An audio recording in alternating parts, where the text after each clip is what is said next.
that has provided great theater and a flair for the dramatic. With emotional pregame pageantry, walk-off wins, and a rivalry series, the first 5 home games have been filled with emotion and excitement for the Giants and their fans. Now 1 game left before the trip. Giants-Dodgers next.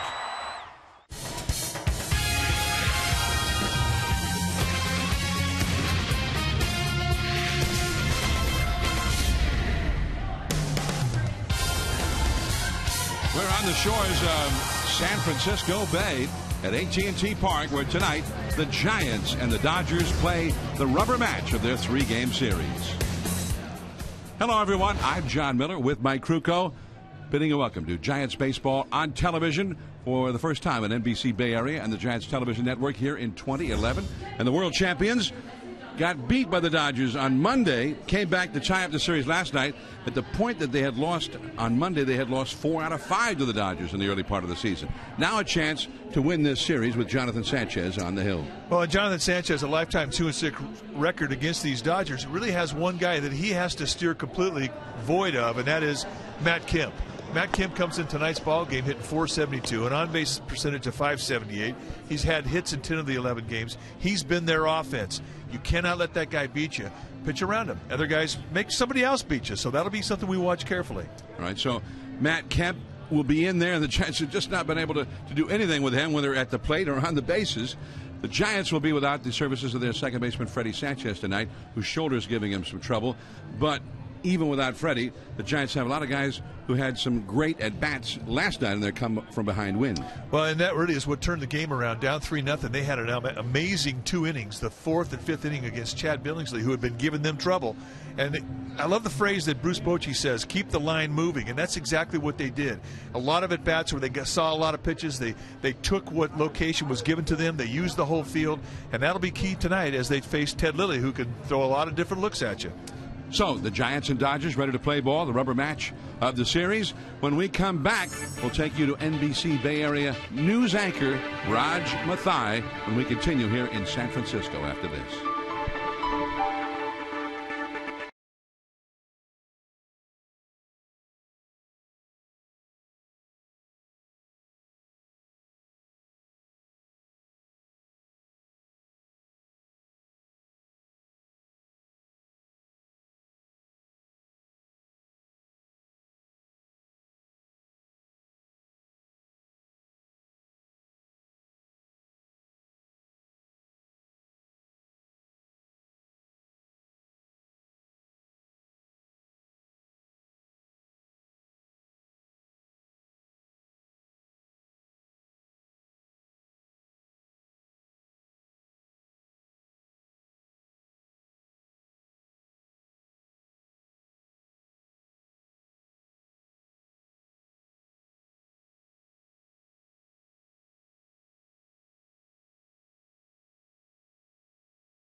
Xfinity is TV, internet, and voice services that work together so you can enjoy everything you love anytime, anywhere, and any way you want.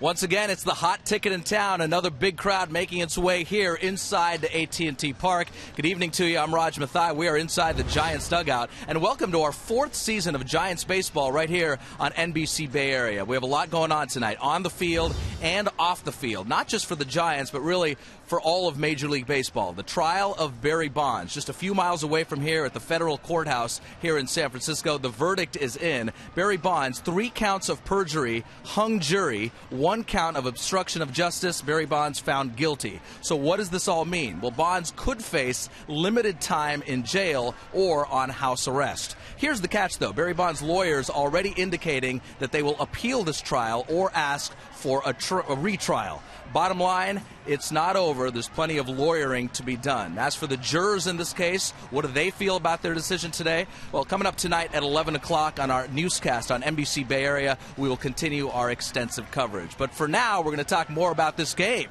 Giants and Dodgers and the changing fan base for the Giants. You might be surprised. We're going to check in with Tim Lincecum, Brian Wilson, and Hall of Fame broadcaster Peter Gammons. That's coming up next from AT&T Park. Stay with us.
Xfinity is TV, internet, and voice services that work together so you can enjoy everything you love anytime, anywhere, and any way you want. Wednesday night baseball here on NBC Bay Area. Welcome back to the ballpark. An air of excitement here for the Giants and Dodgers, and why not? After last night's thrilling win for the Giants, they're hoping that momentum carries over into tonight. And when the Giants take the field in just a few minutes, they're going to see the crowd here. The stadium's going to be jam-packed, but really, it's no longer just a Northern California fan base for the Giants. Ever since winning the World Series, this team and this franchise has gone national. Not quite the Red Sox or the Yankees, but they're getting up there. We sat down with Hall of Fame broadcaster Peter Gammons. Fans love Tim Lincecum, and that's one thing the Giants have. They've become more of a national team because they have personalities that people love. I mean, Pablo Sandoval, Kung Fu Panda, is somebody that people watch on television. They talk about all the time on sports. They love him. And Lincecum and Bumgarner is different. I mean, Wilson has certainly built himself into a public figure. So I think that they have a national audience. It makes it fun. Obviously, you got cameras everywhere. You know, got the Showtime thing going on now, and you know, it just puts a little bit more recognition to each player as an individual as opposed to the team as a whole. So, with that, people are their personalities are coming out more. I think with the transition that this team made out of the post Bonds era, I think a lot of the younger guys were able to just be themselves in the clubhouse. It can lead to possible legacy. You want to think about the big picture. Not every team can win a World Series. Brian Wilson in great spirits, especially after last night when he came in for his first save of the season, a 1-2-3 ninth inning, striking out the side. Let's see what happens tonight. The Giants trying to take this series and take this game. First pitch and starting lineups coming up next. Giants and Dodgers right here on NBC Bay Area and the Giants Television Network.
San Francisco Bay, but a beautiful looking night as the Giants and Dodgers are about to play the rubber match of this 3-game series.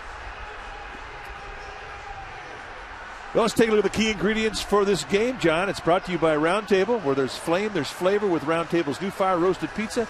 Let Round Table fire one up for you today. And we think you have to grind your at-bats against a pitcher like Ted Lilly. He can mix too many types of movement with speed and location. You have to take what he gives you.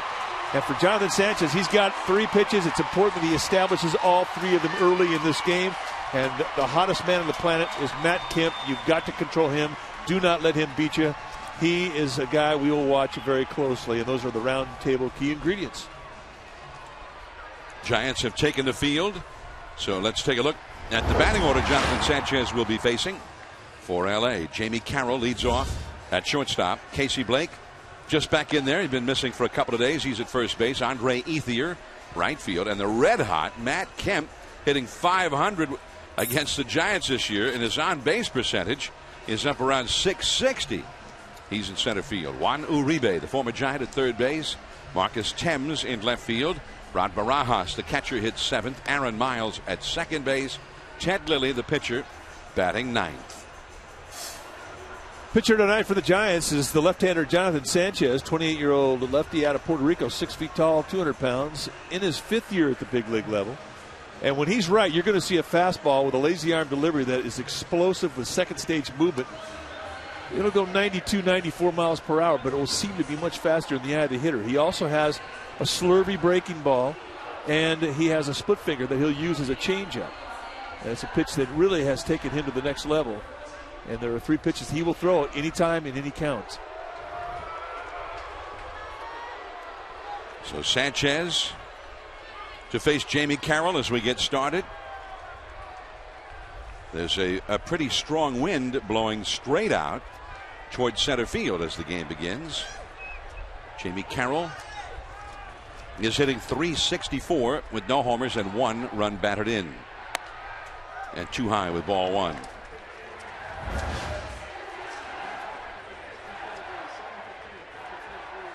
.54 degrees, the official game time temperature.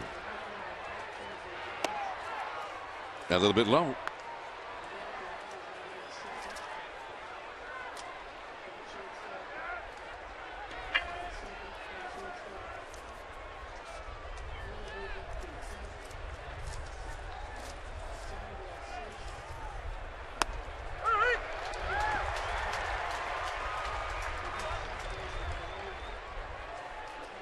We're getting some more information about the Giants. Giants have a different lineup than we were originally given. We're just being given that info right now. That's in there. Strike 2 called to Jamie Carroll. The original lineup had Mark DeRosa playing second base in place of Freddie Sanchez, who's hurting a little bit. And DeRosa is not in there. We do not know why, but Mike Fontenot is playing second base instead. That one cuts off the inside, ball 3. 3-2. So we'll try and get that information and pass it along to you. But Fontenot in and DeRosa is out. 3-2 the count. And a pop-up. Tejada and Fontenot. It will be Fontenot. Run away. Let's take a look at the defense playing behind Jonathan Sanchez tonight. Starting in the outfield, it will be Burrell, Rowand, and Huff. Tejada, Sandoval on the left side, and the change, you see Fontenot now at second base with Belt on the right side. Buster Posey, he'll be in the squat putting down the signs for Jonathan Sanchez. And that is your Giants defense. Casey Blake. Blake got hurt during the springtime in a game against the Giants. As he takes a called strike, Blake tried to bunt in the first inning of a game at Scottsdale Stadium, and running to first, he injured himself and opened the year on the disabled list. Tejada under this pop-up. Now the wind carries it a bit. He had to hurry. Hello. Wow, a little bit of a snow cone there. Dwayne Kuiper calls it the pop-up dance, and he was definitely doing the pop-up dance. And watch how much ball you see at the top of the web of his glove. Ooh, wow. It is one of those nights, folks, a howling wind. As John mentioned, it's blowing out. So you will get carried to the middle of the field. So 2 down, and here is Andre Ethier. You get a look at the wind blowing the flags out in right center field, including the Giants World Series championship flag. And a foul out of play off to the left. Andre Ethier, so far this year, is hitting .381. But he's 2 different hitters so far against lefties and righties. Ethier against right-handed pitching hitting .483, but against the lefties, .154. 2 for 13 against left-handed pitching so far. And the breaking ball for a called strike 2. Well, Ted Lilly and Jonathan Sanchez both are going to benefit from Greg Gibson, the plate umpire. I mean, he's the kind of umpire that looks for strikes. It's got a good zone to pitch to.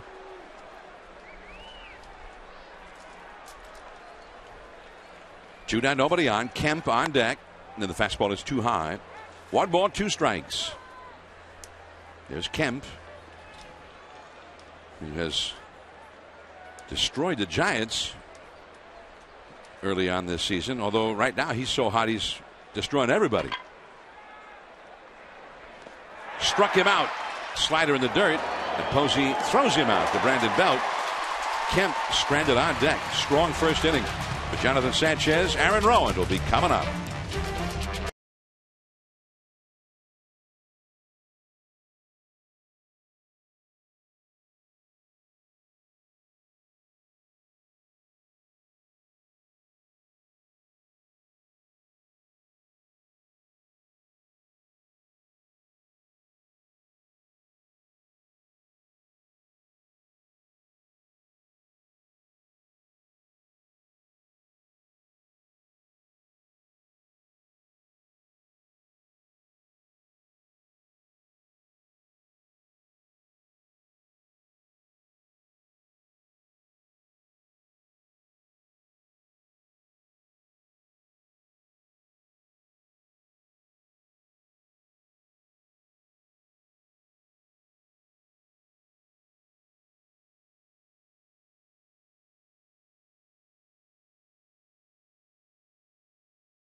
Park. A family enjoying the game. Let's take a look at the Giants bat order now, brought to you by Jeep. The things we make us. For the Giants, it'll be Aaron Rowan, center field. Miguel Tejada moved up to second in the order with the lineup change at short. Aubrey Huff in right. Buster Posey, huge night last night, hitting well in the clutch, especially the catcher, Pat Burrell in left. Pablo Sandoval at third. Brandon Belt, first base, hitting seventh. Fontenot at second, hitting eighth in there instead of Mark DeRosa, with Sanchez, the pitcher, batting ninth, all up against the left-hander, Ted Lilly. A strike to Aaron Rowan. Now, Ted Lilly's going to remind you a lot of Barry Zito. He's not going to throw a lot of high velocity at you, but he's not going to give you many of the same looks twice in a row. He'll sink the ball, he'll cut the ball, big curveball, excellent curveball, very similar to that of. That's into the gap, right center field. Heading through, Rowan to second. Ethier up with it, and Rowan will pull up at second. Stay hot, Aaron Rowan. Boy, in an at-bat that was very familiar to the same type of the bat he had last night to hit the triple. We're going to make it our Ford Right Choice, brought to you by Ford, the right choice for California. See your California Ford dealer or visit your CaliforniaFord.com today. And this is a fastball up, and the important thing is he did not try and pull it. And this is a key against Lilly. You have to take what he gives you. If he pitches you away, you have to use the right side of the field if you're a right-handed hitter. And Aaron Rowan is on fire, and he employs that philosophy beautifully. So Rowan, who has had a history of success against Lilly, came in hitting .385 lifetime against him, and is now 11 for 27. That average has gone up a little bit. So here's Miguel Tejada to try and move him up, if not in.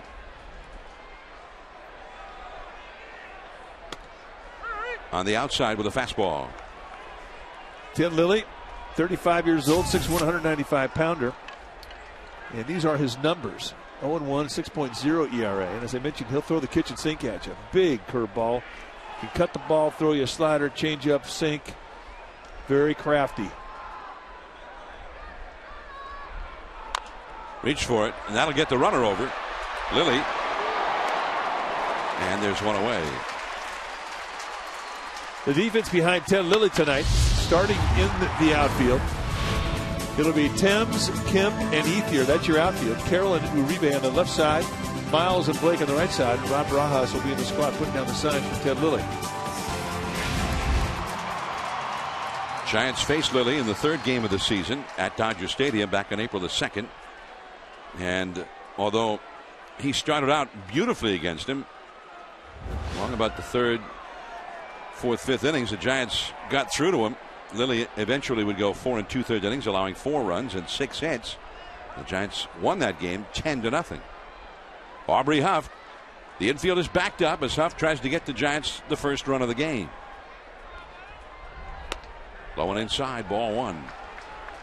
This is a spot where he could get an RBI just by hitting a ground ball to most parts of the infield, as long as he gets it past the pitcher, especially those middle infielders who are playing very deep.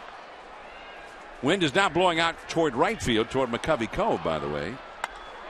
Down the right field line. It is just foul. Wow.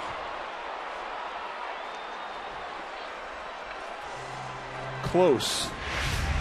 And how just? Well, let's take a look at just how just foul it was.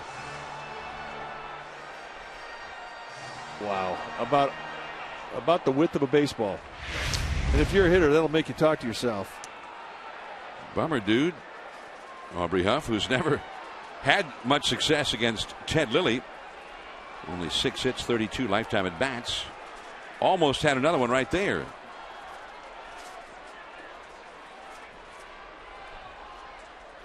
Very high. So it's 2-1. Huff did have a hit against Lilly in LA, as we get a look at just how close that was. If it hits any part of the foul line, it's a fair ball.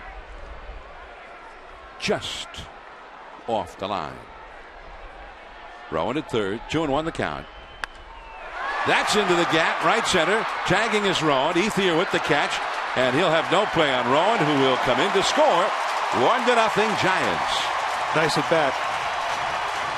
You know, you're looking at a bat like that, and I guess you feel a bit of a disappointment because there's an out, but that is an extremely difficult at bat to do against a pitcher like Lilly, who can really throw a lot of different speeds at you, and especially your first at bat. Aubrey Huff gets the RBI, gets the Giants on the board. That's a good situation, they'd be. 8th RBI of the year for Aubrey Huff, and he now leads the Giants in that category. For the windup to Buster Posey, Lilly misses inside with ball 1. By the way, that was the first sacrifice fly by any Giant hitter this year.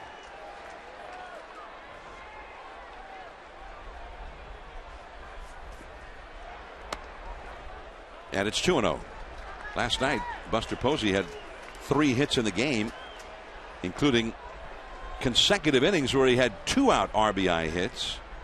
One that got the Giants their first run in the 4th inning, and the other that put them ahead for the first time in the 5th inning. Look out. That got him. And that may have had some intent by it. Juan Uribe was hit a second time this year. Last night in the game with Tim Lincecum on the mound. And with nobody on and 2 outs, 3 times he went inside. He finally plunked him. And I think that basically is the answer for Uribe getting plunked yesterday. At least that's how I see it.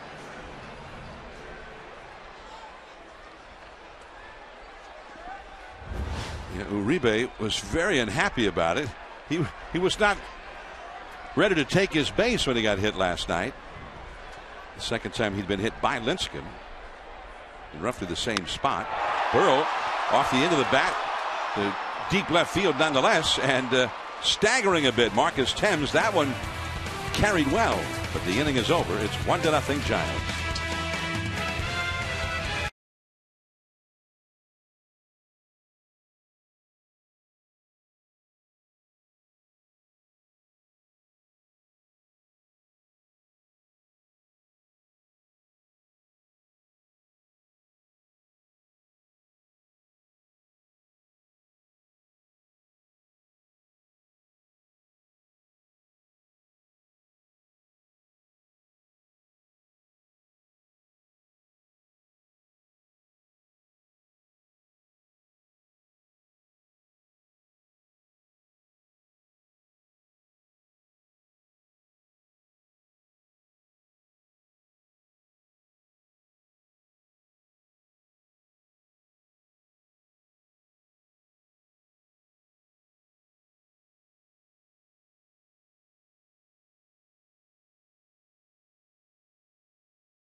Giants defensive coverage is brought to you by Verizon Wireless, the fastest 4G network in America. Last night, Tim Lincecum put on a clinic, robbing Andres Ether with a tremendous ad-lib in the middle of the diamond.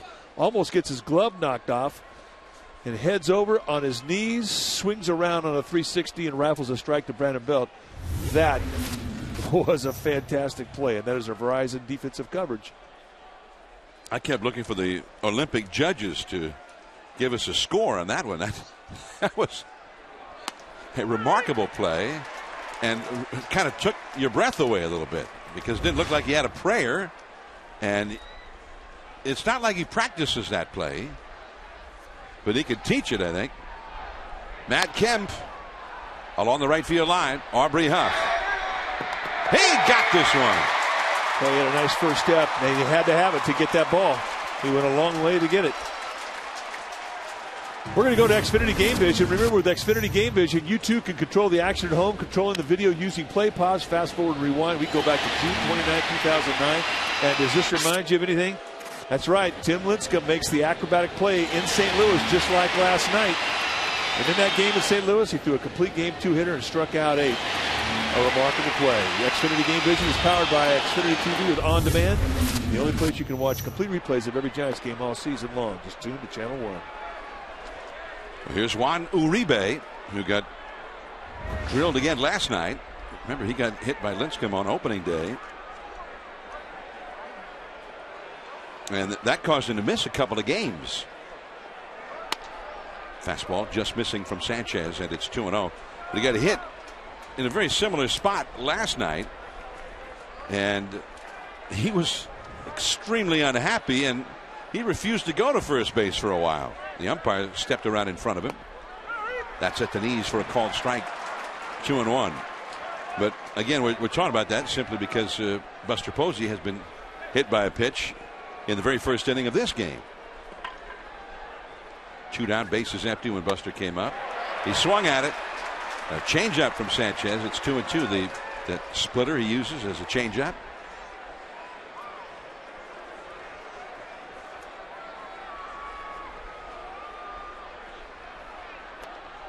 Missed badly with that fastball. That one got away from him. 3-2 the count. You know, that was really a problem early in his career when he would get underneath and push a pitch like that last fastball, and then he couldn't get back on track. It'd be like he'd stay in that slot for 5 or 6 pitches, sometimes the rest of the night.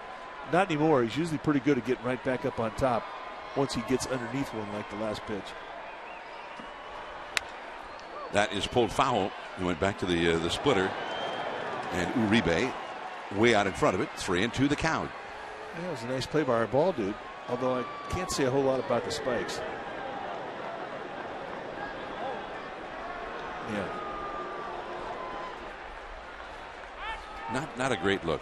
Look at him break out the Sharpie. And it's a walk. This is opening day, March 31st at Dodger Stadium. And it got him right there in the tricep, right above the elbow, and it lit it up. And he did not play the rest of that series. And then last night, Lincecum got him a little bit above that spot. But you can see there's a point when friendship ceases. And he was not happy about it. 2 something or other times. 1 ball and no strikes. Marcus Thames, powerful slugger, hit a pinch hit home run last night. His first home run as a Dodger, and that tied the ball game in the 7th inning. 1 ball, 1 strike. Good changeup. Well, I don't think there's any doubt that the Dodgers paid the Giants back in the first inning with 2 outs and nobody on. They got Posey. If you're going to do it, that's the time to do it, when there are 2 outs and there's nobody on. And you want to take down one of their best hitters. And that's exactly what they did. Didn't go unnoticed in the Giants dugout. Aaron Rowan. Plenty of room out there. 2 down. Uribe will hold on at first base. They no longer have the marker out there where the left field wall meets the center field wall, but that used to be listed at 404 feet from home plate, a little bit deeper toward left center there than to straightaway center. Playing just a little shorter tonight because of the way the wind is blowing. And every fly ball that the big boys hit, you're going to hold your breath. And we saw it with Pat Burrell, who kind of hit the ball in the end of the bat, hit it all the way to the warning track. And then we saw it right here with Thames, who didn't really get all that one either, and he hit it almost all the way to the warning track. So there is carry to the outfield tonight. Here is Rod Barajas, who's got plenty of power. And he tried to launch one right there. 0-1. That's just my observation. Well, I think it's a good one, and we can definitely put that down the scout report. But Barajas has good power, and he will definitely try and do exactly what you're talking about. Until he gets to 2 strikes, he tries to yank. He hit 17 home runs last year, playing for first the Mets and then the Dodgers. And that breaking ball, and it's 0-2. Now, you mentioned as one of the keys to the game for the Giants, and Jonathan Sanchez was establishing those 3 pitches. And in this stretch here, we've seen them all. Yeah, you know what? That's one key to him always. And I think since he's learned that changeup, it's been pretty regular that he shows up with all 3 pitches. 2 strikes to count to Barajas. The Giants ahead 1-0. 1-2. Aaron Miles on deck would be next. You know, the one other aspect of this thing about Uribe, and obviously he was upset, got hit twice by the same pitcher in nearly the same spot. But in both of those instances, it's hard to make a case that there was any intent. It really was not to the Giants' advantage either time. Here is Sandoval, and Fontenot gets the put out, forcing out Uribe. 1-0 Giants. Pablo Sandoval coming up.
Now, here's the deal with the Giants. They're off to a 5-6 start, which is sluggish, but here's a big reason why. They're missing 2 of their spark plugs, Andres Torres and Cody Ross. Torres out with an Achilles injury, and Cody Ross has missed the entire season so far with a calf injury. But here's some good news, and it continues to be good news for Cody Ross. Before the game, you see him working out, doing some sprints in the outfield here. Ross will travel with the team to Arizona after this game. He'll get some work at some extended spring training games down in Scottsdale, and then the hope is he can rejoin the Giants soon after that. The Giants have a tough stretch coming up, gentlemen. 16 of their next 19 games are on the road. Let's send it back up to you upstairs. That's Raj Mathai, NBC Bay Area news anchor. Thank you, Raj. And here is Pablo Sandoval to lead off for the Giants. Switch hitter batting right-handed against Ted Lilly. Andre Ethier. And there is quickly one away. Seeing a Giants game with a group is always a great way to enjoy the action here at AT&T Park this summer. You get the best seats at the best prices. And make sure that you book your group right now by calling 415-972-2298. That's 415-972-2298. You could also visit sfgiants.com. There's a group leader gift and many other group benefits, including substantial savings by avoiding individual ticket fees. 415-972-2298. Brandon Belt, and he found a spot that Matt Kemp couldn't cover. Brandon Belt has had some encouraging signs these last 2 days. They set up in the outside corner. This thing goes right on the inside corners, and this is the location he has to start beating. Bent arm swing, and that's how you beat that pitch. They had played him over on the left side, or over towards the left center field gap, so it was kind of a pitch him away, play him away defense. And he basically beat the defense with that swing. So here is Mike Fontenot.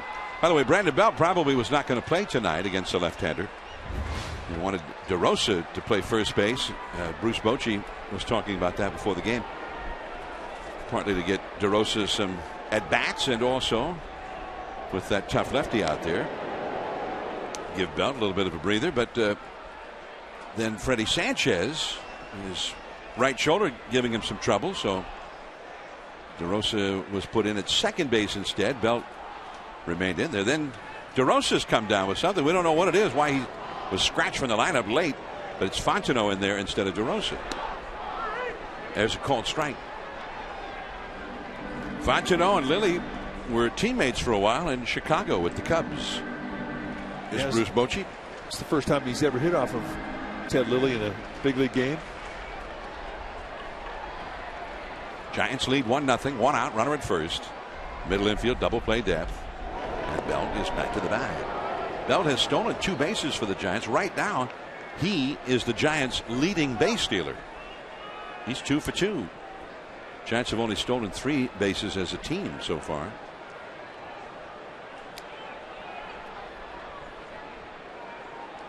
Mike Fontenot's BP today was pretty impressive. He was launching him into McCovey Cove.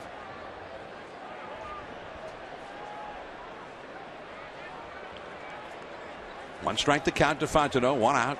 The pitcher, Sanchez, on deck.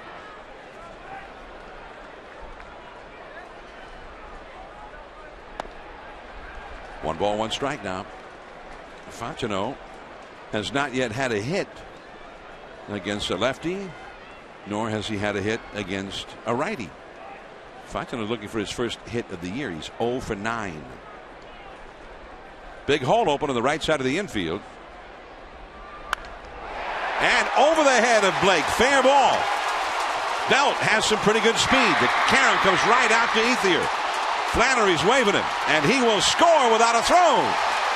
RBI double for Fontenot. His first hit of the year against his old Cubs teammate, Ted Lilly. And the Giants have a 2-0 lead.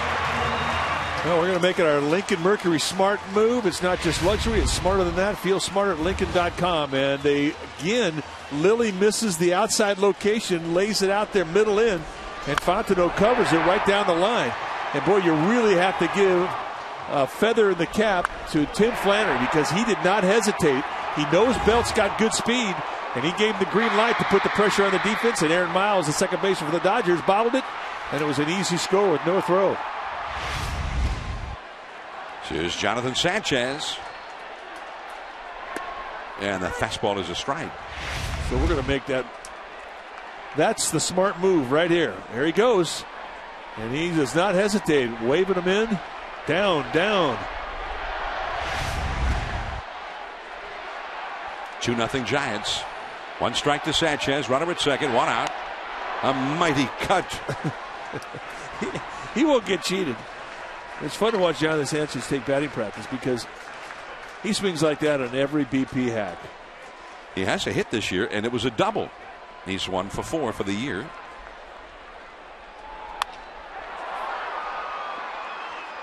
Marcus Thames.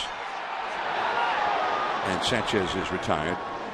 2 down. One of my favorite stories from last year, there's about 1,000 great stories about the Giants of 2010 as Rowan heads to the plate. But the final game of the regular season, when the Giants beat the Padres here, which with all the other successes they had, sometimes gets forgotten that they needed that win that day to avoid having a playoff. And the rally, what proved to be the winning rally, started when Jonathan Sanchez hit a triple on a 2-0 pitch from Matt Latos. Bruce Bochy said, well, you know, I actually gave him the take sign. So with the 2-0 count, he wanted him to take. Sanchez didn't take. Boom, he hit a triple. He wanted to, Sanchez says, yeah, I'll take it. I'll take it right through Triple's alley. So I said, what do you think? He missed a sign? Or you said, oh, come on. He says, well, I'm sure 2-0, he doesn't even look. You know, the only time I'd give him a sign generally is lay down a bunt or something. Aaron Rowan hit a double leading off for the Giants in the first inning and scored the first run of the game a little bit later on a sacrifice fly by Aubrey Huff. Now he's trying to knock in a run. He knocked in a big one last night in the 5th inning that tied the game against Chad Billingsley. Facing Ted Lilly, and he's had a lot of success against Lilly, including his double tonight. Fastball is fouled and out of play. A ball and 2 strikes to Aaron Rowan. And that's about the best velocity fastball you're going to get from Lilly. But he really sets it up well. And, you see 87, you think, well, that's not very fast. But once you've seen the big slow curveball and the changeup, by the time you see that fastball, it looks a whole lot quicker. And you saw that Rowan, who's been on every fastball, was a little late on that last one. Rowan has hit in the early season .333 with runners in scoring position. Not much of a sampling yet. Rowan backs out of the box. 1 ball, 2 strikes, making Lilly wait. There's Flannery hoping to wave Fontenot toward the plate with 2 down. Big curveball and a high fly ball. There's Ethier. And Ethier had to start backpedaling. 2-0 Giants as we head to the 3rd.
Giant stars of tomorrow, and we're going to take a look at Tommy Joseph, a catcher, a 19-year-old at San Jose, playing for the San Jose Giants in 6 games, hitting a cool .423 with a couple of home runs, triple, 2 doubles, 13 RBIs. Second-round pick in 2009. Xfinity Future Focus is brought to you by Xfinity. TV, internet, voice reinvented. Inning number 3, Aaron Miles leads off for L.A. Ted Lilly, the pitcher to follow, and then Jamie Carroll due up 3rd. Jonathan Sanchez on the outside with a called strike. 1 ball, 1 strike. Miles in there with Rafael Furcal now on the disabled list. He broke his thumb here, stealing a base on Monday. That is a called strike 2. 1-2 to Miles. It's interesting, the Dodgers are playing Uribe at third base, and that's in the absence of Casey Blake. Blake's in there tonight, but at first base. He's been missing most of the early season with an injury. I think the Giants always felt that Uribe's third best position was third base. They liked him better in the middle infield. Although the more he played third base last year, especially in the postseason, the better he looked. He had some Brooks Robinson type moments, Jimmy Davenport, man with the Golden Glove type moments in that postseason. That's a base hit up the middle. So Aaron Miles hangs tough and gets a hit. The batter will be Ted Lilly. Fans, you could win a 2010 World Series championship ring donated by Tiffany and Company through the Giants World Series ring raffle. Proceeds from the raffle benefit the Giants Community Fund. One lucky winner will receive an authentic World Series ring personalized with your last name. For more information, to purchase tickets, visit sfgiants.com/ring raffle. sfgiants.com/ring raffle. That'd be a pretty cool thing to win. It would be. I was really surprised. I've never heard that being done. And they are the exact same ring that the players have. Once you get your name on it. That's a strike. 0-2 the count to Lilly.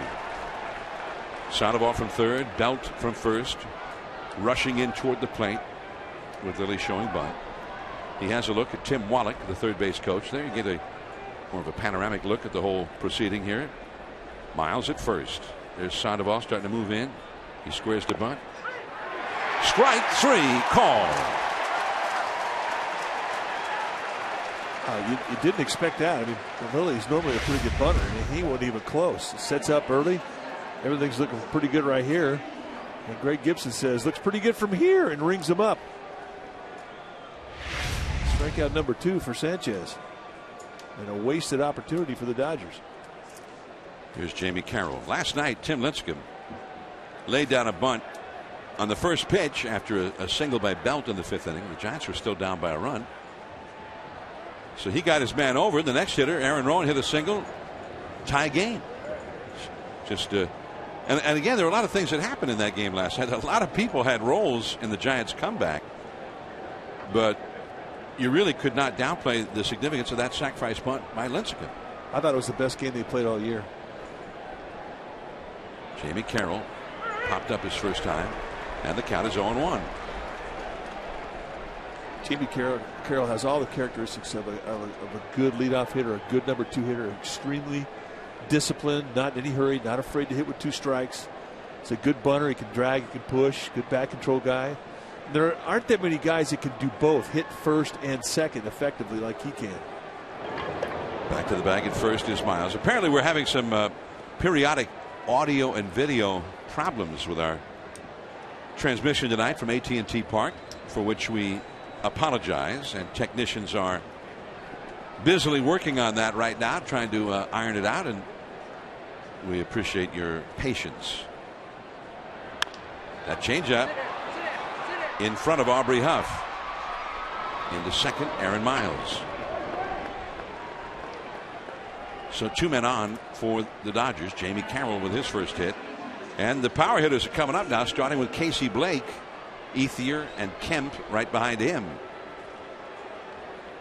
2-0 Giants. Casey Blake popped to short his first time. He's only 2 for 15 lifetime against Sanchez. And there's some traffic out there in the bay. A couple of tugs heading out. There must be a ship inbound.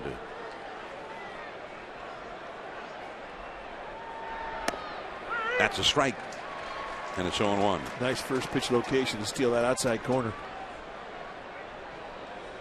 Blake, a good fastball hitter, and he's a good mistake hitter, a belt high and above.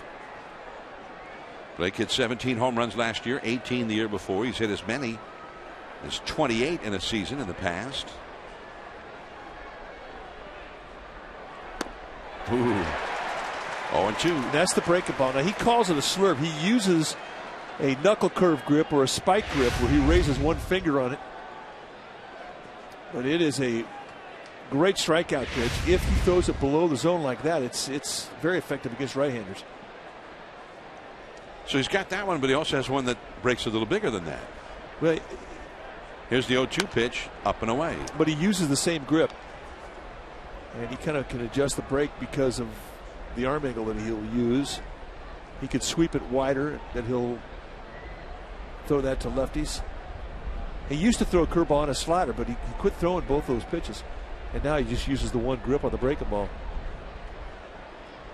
1-2 the count to Casey Blake. Well, it does simplify things a little bit. It does. And you know what happens when you have a curveball and a slider is that, you know, it's hard to get 2 different type of breaks for some guys. And that's why he went to just the spike grip to keep his hand locked in a curveball position. And became a much more consistent breaking ball, a swing and miss type. Ooh. Or like that. That's all for Casey Blake. That's a good one. And, you know, it's great pitch performance, but the location is what makes the pitch. And when you're ahead 1-2, 0-2, this is what you want to do with it. You want to throw at the guy's back foot, and not literally hit him on the back foot, but it's called a back foot breaking ball. And Casey Blake just swings right over the top.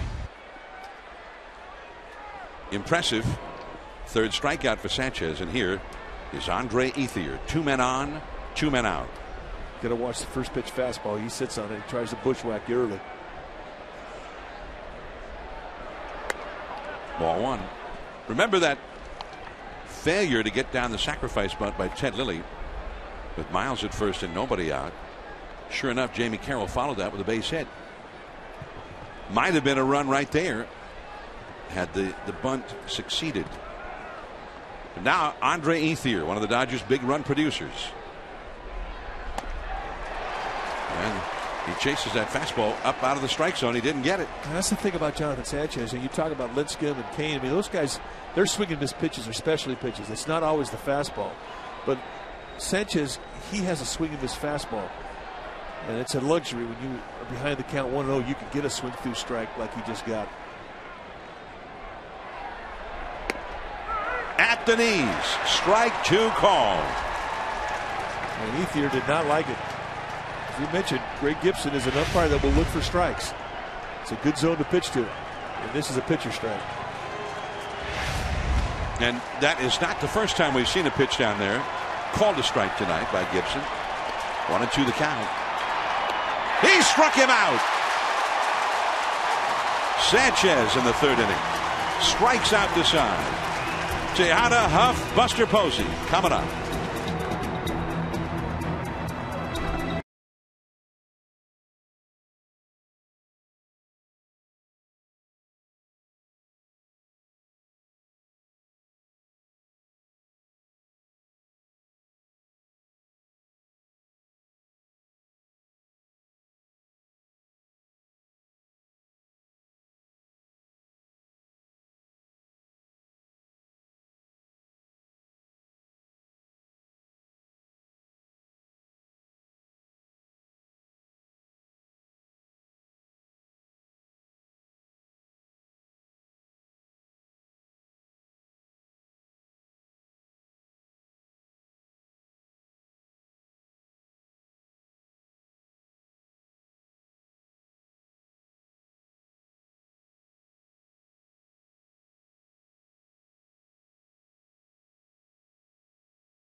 Palo Alto University, which offers leading-edge psychology programs. Earn your bachelor's, master's, or doctorate at PAU. The best psychology programs in the Bay Area. Visit paloaltou.edu. Giants baseball from downtown San Francisco. The final game of this homestand. Miguel Tejada, first ball swinging, pops it up. Foul ground. Casey Blake over. The wind will help keep this one fair, and he has to go back and make a lunging backhanded grab. Well, that's kind of the prevailing breeze you see here, and all the wind studies they did before they built this ballpark has the wind blowing straight out to center field, and this is where you see it affect pop-ups. First baseman, right fielder, second baseman, they'll come to the right side of the fence, plant in what they think is good position. Then you have to kind of drift along with the pop-up as it comes down, and it gets movement towards the field. It's Aubrey Huff now, who hit a sacrifice fly to knock in the first run of the game. The first sacrifice fly by a Giant in 2011. 2-0, the Giants ahead. Ted Lilly on the hill. A strike. The Dodgers go home, and they will open a homestand against Albert Pujols, Matt Holliday, and the St. Louis Cardinals tomorrow night at Dodger Stadium. In the dirt. with a changeup. 1 ball, 1 strike. The Cardinals are playing in Arizona tonight. That's where the Giants are headed. They'll open up a series against the Diamondbacks in Phoenix on Friday. But the Cardinals tonight lead Arizona. There it is on the hand-operated out-of-town scoreboard. 12-0 Cardinals in the last of the 4th inning. Ethier back on the warning track. 2 down. The Giants baseball is brought to you by Carl's Jr., introducing the under 500-calorie charbroiled turkey burger. They don't taste healthy, and that's just the way it is. New at Carl's Jr. Buster Posey comes up now. By the way, Albert Pujols has started to get his bat going while the Cardinals have been in Arizona. And Lance Berkman has exploded there. 4 homers and 10 RBIs in the 3 games by Berkman.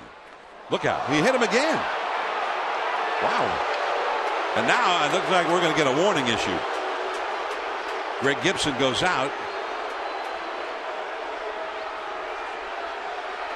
But he's going right by Lilly, and he's going to go talk to Jerry Davis, the crew chief, who is the second base umpire. Now, you know, you don't, under the rules, an umpire does not have to issue a ruling to eject a pitcher from the game. If he feels at any time that a pitcher was throwing intentionally at a hitter, he is entitled to eject him without a full warning. But there is the warning being issued. Bruce Bochy coming out, and I think you can see what Gibson said to Bochy. But he is issuing the warning to both sides. And that really is what I think kind of enraged Bochy. Because now, if the umpires feel that Jonathan Sanchez, if they just feel that he's throwing at somebody with intent, then Sanchez would be ejected, and so would Bochy. Well, you can understand why Bochy's upset. I mean, number one, he wants to have the ability to retaliate a little bit without having to lose his starting pitcher.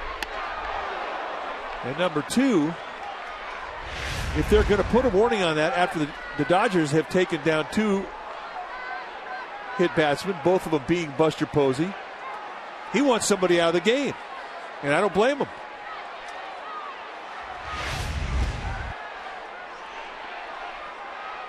Pat Burrell flied out deep to left his first time. And out of play, 0-2. And there's the warning. Bochy wanted to please his case. He wanted to come out and say, no, wait a second. You have to at least give me a shot to get somebody else. Or if you're not going to do that, then he has to be out of the game.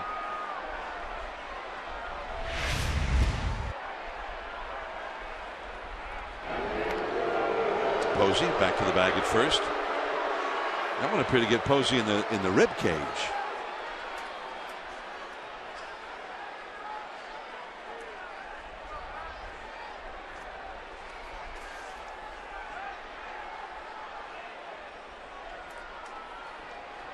Those are the first 2 hit batsmen for Lilly this year.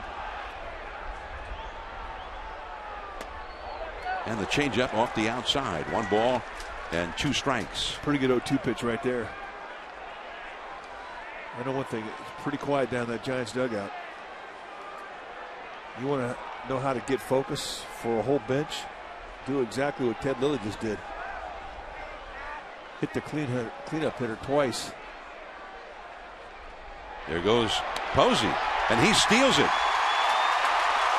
And he's now in scoring position. Lilly paying no attention to him whatsoever. And that's how you can hurt Lilly. Knock him in. Lilly never looked at him. They weren't holding him on. So Buster took it. And that's a big 90 feet. That changes the at-bat. Pat Burrell is interested in knocking in a run at any time, but particularly right at this time. Curveball. He really has not been able to harness that curveball yet. Well, with the man at first base, he's up there trying to knock one off Lily's forehead. Now the guy at second base, now he's trying to knock him in. So it does change the at-bat. Pablo Sandoval is on deck.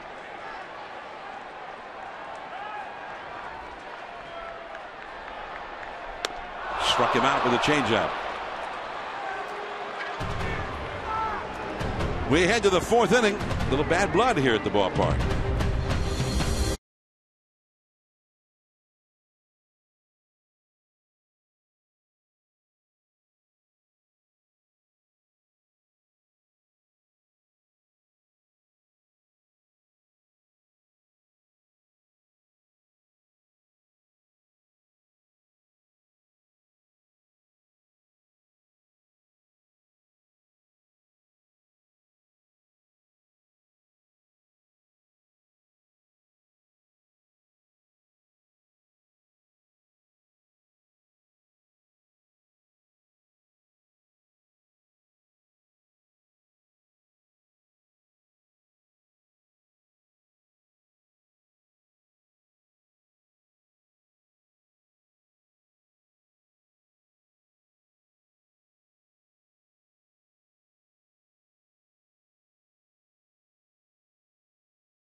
We start the fourth inning now. The verdict is in the Barry Bonds trial. With a report on that, let's go to NBC Bay Area News anchor Raj Mathai. Yeah, John, this was a notable day not only for the Giants, but really for all of Major League Baseball. Just a few miles from here at the federal courthouse in San Francisco, the verdict was delivered. 3 counts of perjury for Barry Bonds. It was a hung jury. 1 count of obstruction of justice. Barry Bonds found guilty. So what does this all mean? Well, Bonds could be sent to prison for a limited time or placed on house arrest. But really now, reading between the lines, Barry Bonds' attorneys have already indicated they will appeal this case or ask for a retrial. So there's a lot more to go, a lot more lawyering to go here. Now, as for the jurors, we spoke with them after this trial. We have their reaction tonight at 11 o'clock on our NBC Bay Area newscast. Back up to you guys. All right, that's NBC Bay Area News anchor Raj Mathai with the latest from the Barry Bonds trial. The verdict is in, as Raj reported. Meanwhile, here, the Giants lead the Dodgers 2-0. The red-hot Matt Kemp leading off against Jonathan Sanchez. There's a little ominous undercurrent to this game now, as that breaking ball spins in there for a called strike 2. Giants catcher, rookie of the year, and a tremendously key player for the Giants, been hit twice by Dodger pitcher Ted Lilly. Warnings have been issued by the umpires. Took a mighty cut on that breaking ball, fouling it back 0-2. And that's just too much strike zone on the 0-2 count. I mean, with a guy who's as locked in as Kemp has been, you're ahead 0-2, 1-2. You do not want to throw a strike in the strike zone. You want to throw something that looks like it's going to be in the strike zone, but the movement will take it out, and you hope he follows. 0-2 the count. The fastball popped up. Aubrey Huff in right field. Plenty of room. Much better pitch. And that's twice Kemp has hit a fly ball to Aubrey Huff. Although the first one, Aubrey had to go quite a ways to catch up to it. Well, I like the way he pitched him. He threw a changeup and 2 breaking balls to get ahead. 0-2, and then he kind of pitched backwards with the finish pitch being a high fastball above the hands and above the strike zone. It was a nice job there by Sanchez. Now Juan Uribe, who walked his first time. 2-0, the Giants ahead, 4th inning. At the knees, strike 1. The problem with Sanchez, when he's in a game where there's a warning,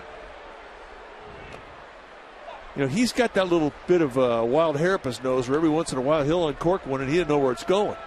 Well, if a warning's been given, if it's defined as intentional by any one of the umpires, he's gone. And so is Bruce Bochy. And that was why Bochy was so upset that that warning was issued then after the second time that Buster Posey was hit, as you explained. Change up. He swung at it. Strike 2.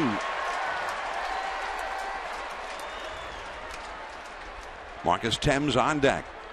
2 runs, 3 hits for the Giants. No runs, 2 hits for L.A.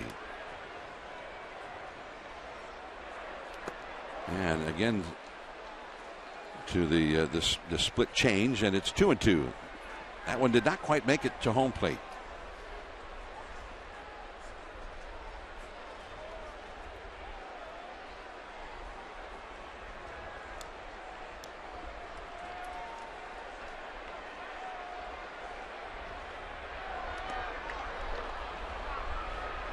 Three and 2.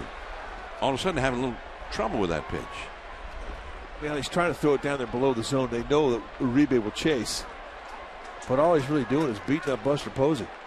Those are pretty easy takes. Juan Uribe, powerful right-handed hitter. Second on the Giants last year in home runs and RBIs. Struck him out with the changeup. And he shook off 2 fastballs that Posey suggested. First the one inside, then the second one outside. He wanted the split. And here's the changeup. Grab some pine meat.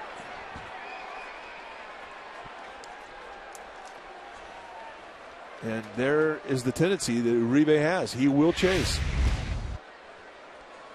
Now Marcus Thames, he hit a fly ball to center his first time. And a base hit to left field. Got a first pitch fastball, and he jumped on it. Thames, who has always been renowned for his extraordinary strength, both with the Tigers, for whom he played for many years, and then for the Yankees last year. They all said the guy with the most power in this club, that's him over there, Marcus Thames. Yeah, he's got some pop. 2 down, Rod Barajas coming up. His batting practice is fun to watch. This guy's not too shabby either. Barajas, who grew up in Southern California as a Dodger fan, so he was very excited when the Dodgers acquired him for the last couple of months of last season. Well, he came right back with the first pitch fastball, and he got it right by Rod Barajas. Barajas coming out of his shoes trying to tie this game up.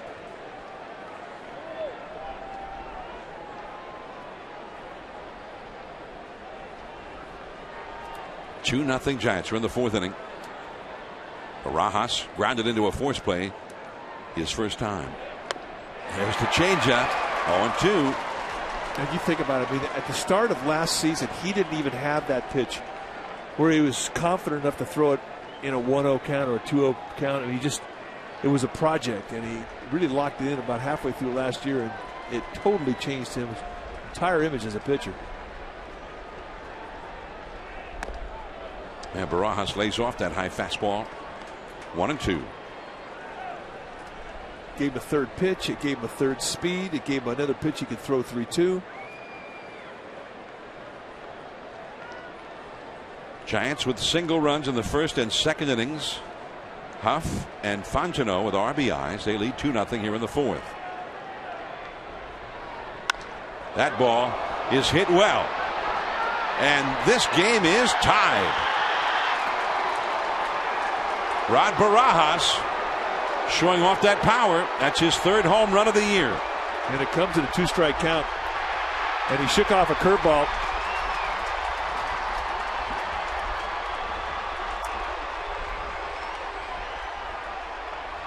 And that's one of those pitches that will get talked about when they get back to the dugout. Just too much strike zone. And with the wind blowing out tonight, a guy with pop doesn't have to get all of it. And we got a brand new ball game.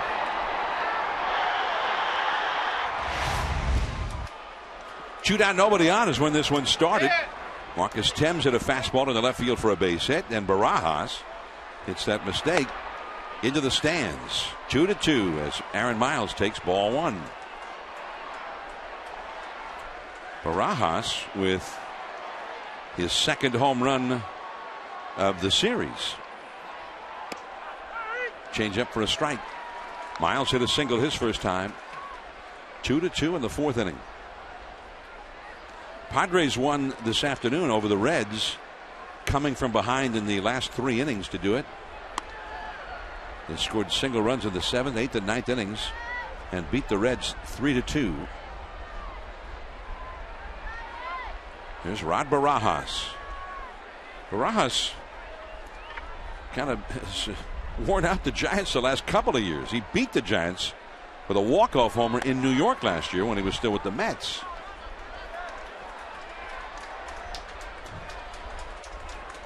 Well, you got to forget it and move on if you're Jonathan Sanchez. You hate to give up home runs, especially in 2 strike counts. 3-2 now to Miles, who is really not much of a home run threat. To me, like he was taken all the way, and with a pitcher on deck, I mean that's where you got to get greedy as an 8th place hitter. You got to look for something like he just got. Change up, Sandoval, high throw, came off the bag.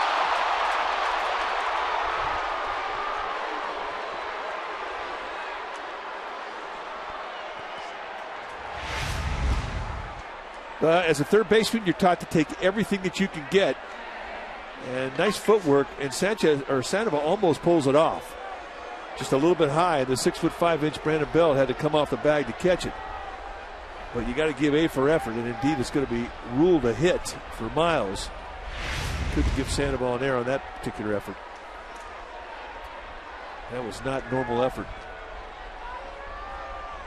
So now Ted Lilly. 3 straight hits for the Dodgers after 2 were down. And ball 1 to Lilly, who was called out on strikes in a bunt situation back in the 3rd. A bunting situation. Well, for comprehensive coverage of everything orange and black, check out pregame live and postgame live before and after every Giants telecast on Comcast Sportsnet, authentic Bay Area sports. And with Mike Krukow, I'm John Miller, your Giants telecasters here on NBC Bay Area and the Giants Television Network. Giants hit the road after tonight's game, going to Arizona for 3 and then Denver for 3. Colorado Rockies off to an outstanding start at home and on the road. That's a called strike. The road has always been the place that has so often destroyed the Rockies. They're 4-1 on the road already this year. They went 30-51 there last year. In fact, make it 5-1. They won another one tonight. As you saw there on the hand-operated scoreboard. 2-2 the count.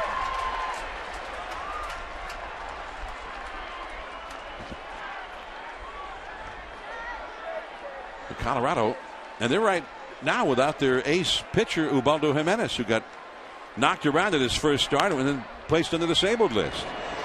Brandon Belt, but the Dodgers have tied this game. Sandoval, then Belt coming up.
For our Lexus Pursuing Perfection play, brought to you by your Bay Area Lexus dealers. Last night, it was Buster Posey who shined defensively as he threw out Matt Kemp trying to steal in the second inning. A laser right to Sandoval to put the tag on, and he was cabbage.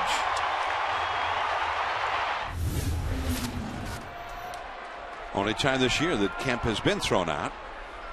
He leads the majors in steals. High strike there for Pablo Sandoval, who leads off for the Giants in the last of the fourth inning. He hit a fly ball to right his first time. Brandon Belt and Mike Fontenot to follow. There's Posey looking out. Kemp looking in from center. Kemp has given every indication of turning his career back around in the right direction for the Dodgers this year with a great start. And off the outside, a lot of negatives that were coming out of LA last year surrounding Matt Kemp. His performance had deteriorated. His average fell precipitously.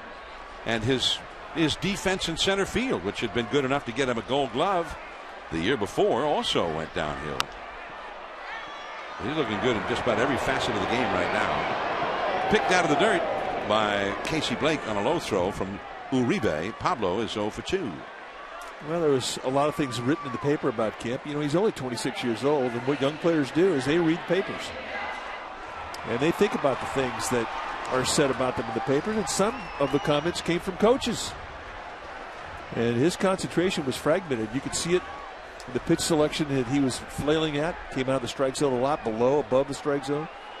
Carried on to his defense side. It became a real miserable year, but they got him back on track now.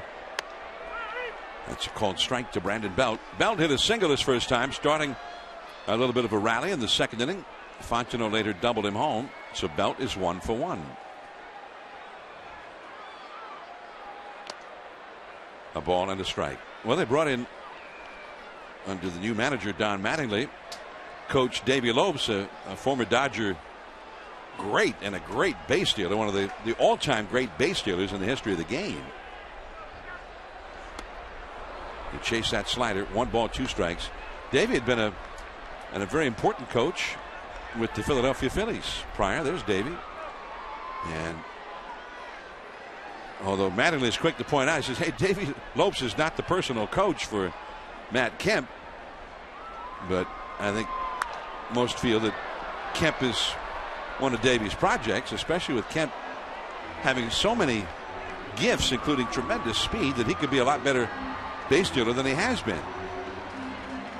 David Lopes worked with guys like Jimmy Rollins and Shane Victorino in Philadelphia. Both become excellent base stealers there. Back out of play. 1-2 the count.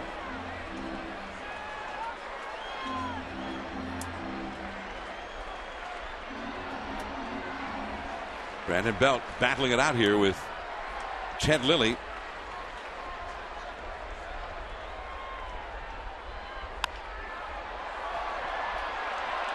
Tim's in a hurry. No! He trapped it. Brandon Belt's got another bloop single. He had one last night. Gets another one right here. He's 2 for 2 in the game.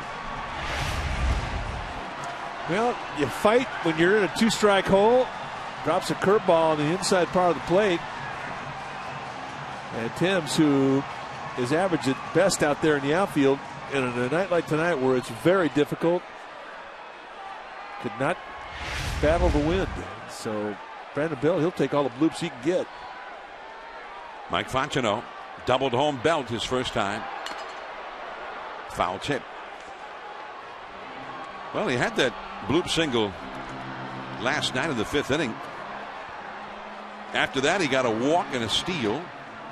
Now tonight he's got 2 more hits. And he's off the interstate, hitting a cool 200 right now, right at the Mendoza line. So this is the first upward movement in his batting average for a while. And he's back to the bag at first.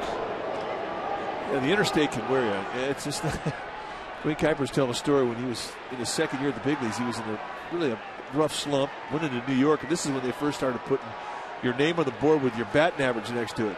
Said he was taking ground balls during bat practice, and he kept looking after every ground ball if they'd taken it down yet. And it wears on you.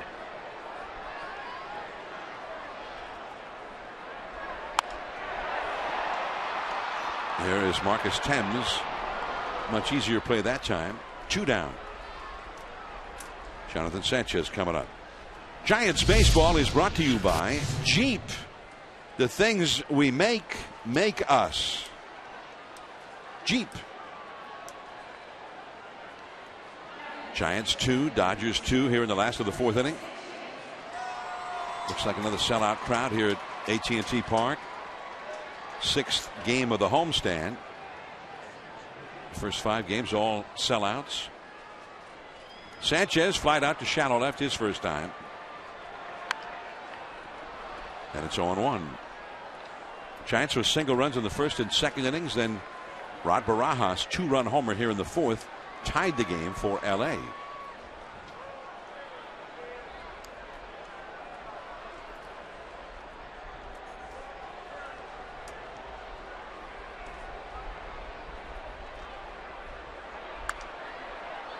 Strike 2.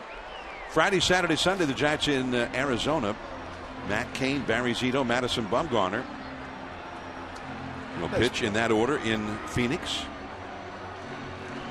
Gotta be a nice play.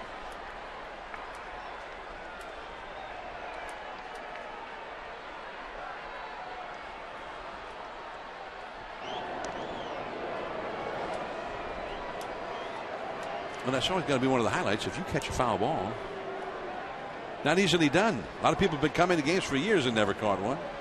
Especially if your hands are frozen.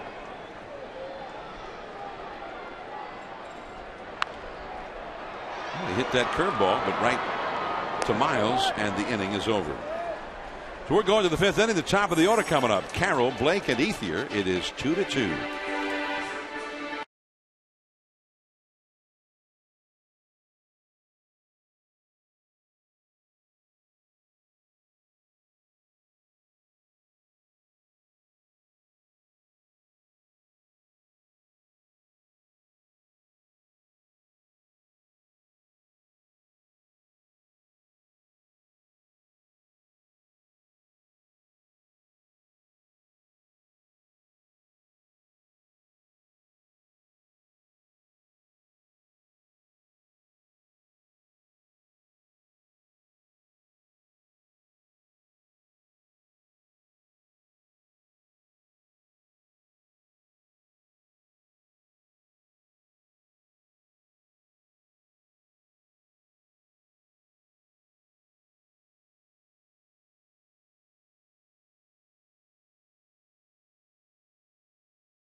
What's the old phrase in baseball? There's no crying in baseball. Well, for the Giants, we've seen plenty of tears of joy after they won the World Series, and more recently with their rookie first baseman, Brandon Belt. As soon as I walked in, he said, "Congratulations, you made it." What was your reaction? I immediately started crying. Yes, I started crying in Bruce Bochy's office as soon as he was told he made the Major League squad. And guys, he wasn't a big, much heralded rookie, right? Not like Buster Posey coming up. So Brandon Belt, a nice surprise for the Giants after he tore up the minor leagues last year and now with the big league squad at this season. Indeed, and when he got back to his locker, as the pitch is taken for strike 2 to Jamie Carroll, Jonathan Sanchez got back to his locker after that notification, and little tears in his eyes, and his teammate Aubrey Huff says, "Belt, are you crying?" Just a little. Says, Well, I'm the one. What are you crying for? I'm the one who's got to play right field. Now, incidentally, that may not last much longer. Belt has been taking fly balls in the outfield and working out. He used to be an outfielder and was changed to a first baseman when he got to college. And he got a much stronger arm than Aubrey Huff. He got more speed than Aubrey Huff. And Bruce Bochy said before the game tonight that he's definitely thinking that when they feel like Belt is ready to go out there, that they might put Huff back at first base and let Belt play the outfield. And they might strengthen their outfield play a little bit. 2-2 the count to Jamie Carroll, who was 1 for 2 in the game. And that's a foul. Bochy said tonight before the game, he said, you know, Aubrey Huff last year, when we moved him to the outfield, sort of proclaimed that now we would find out who the best athlete on this club is. And he did an excellent job when he went to the outfield a year ago after getting no work there at all in the springtime. Aaron Rowan, plenty of room there. 1 away. But Bochy said before the game tonight, says Aubrey Huff's claims for being the all-around best athlete this year, no way. So he's thinking about it might be the best thing to put Aubrey Huff back at first base, but they want to make sure Belt is comfortable in the outfield and ready to go when they decide to make that move. Well, we watched him take fly balls and ground balls yesterday, and he moves well. Good athlete, and as you've seen on the base pass, he has good speed. He also has an arm, and we haven't seen it other than making throws on the infield, but he has an arm that might be more like a right fielder's arm. He used to be a pitcher in college. That's a base hit for Casey Blake, his first hit of the game. So with 1 out, Blake is aboard, and now the Dodgers' big power hitters are coming up. So some treacherous waters for Sanchez now to try and navigate, with Ethier coming up, Kemp on deck, Uribe, Thames behind him. Dodgers have not hit many home runs so far this year. Barajas' home run tonight was only their 7th in 12 games as a team. But each one of these guys coming up now has legitimate power. Ethier has struck out twice. Ball 1. Pitch number 81 thrown by Sanchez. We're in the 5th inning. I think he's really dangerous middle in. We throw something hard. And now I'm talking from a left-handed pitcher to Ethier. That's a zone he covers well. Middle in, down around the knees. If he drops a fastball that side, look out. Got to stay away from that hot zone. 1-1. Matt Kemp on deck. To me, like he was disappointed in that call. I don't know why. I was right there. 1-0 fastball. Caught a lot of strike zone. That's Blake at first. Not hit that hard. Sandoval gets the one there and too late at first. Fontenot getting the put out on Blake. 2 down. Well, introducing the new 6-game splash pack. You can pick any 6 games from over 20 pre-selected Giants games this season.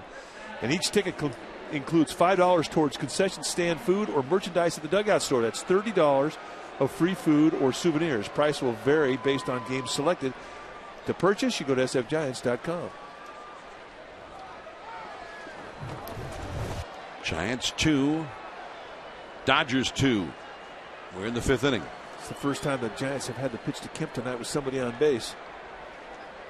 Kemp led off the 2nd with a fly ball to right, led off the 4th with a fly ball to right. He's 0 for 2. Now with a runner at first, Andre Ethier after the force out.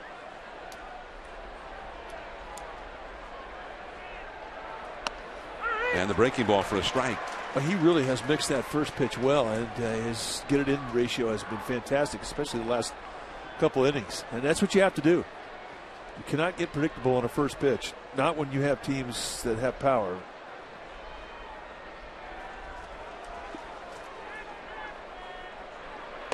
Change up. Fooled him. 0-2. Well, they pitched him backwards last time. Remember, it was a changeup, 2 breaking balls, and then an 0-2 pitch. He threw a fastball above his hands, got the fly out to right. And he's softballing him again here, the first 2 pitches. Kemp, who began the day as the leading hitter for batting average in the majors. Even 0 for 2, his average for the year is at .447. He chased it again. The splitter, the change, strike 3. Top of the order coming up for the Giants. It's a big inning.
Honda dealers come in today for incredible deals and a test drive. For details, visit shophonda.com. Tigers beat the Texas Rangers. Oakland with 3 in the 9th, 3 in the 10th beat the White Sox. It was Kansas City over Minnesota 10-5, and an 8-3 win for Seattle, or for Toronto up in Seattle. The Yankees beat the Orioles, a home run for A-Rod. The Angels over the Cleveland Indians in 12. Tampa Bay at Boston rained out. The American League out of town scoreboard as Aaron Rowan leads off, pops it up. Aaron Miles. So Rowan is now 1 for 3. He had a double leading off the first inning for the Giants. Meanwhile, in the National League, the Padres came from behind and beat the Reds 3-2. Phillies over the Nats 3-2. Milwaukee shut out Pittsburgh 6-0. And Colorado beat the Mets. Big day for Troy Tulowitzki, 3 for 4 with a home run and a double at Citi Field, New York.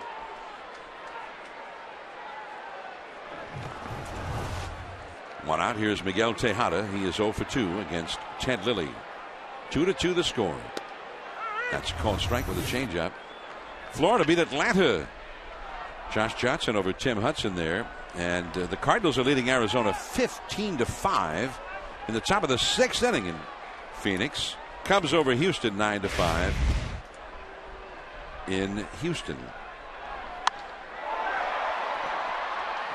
Easing over is Matt Kemp. And a 2 down. Aubrey Huff will come up.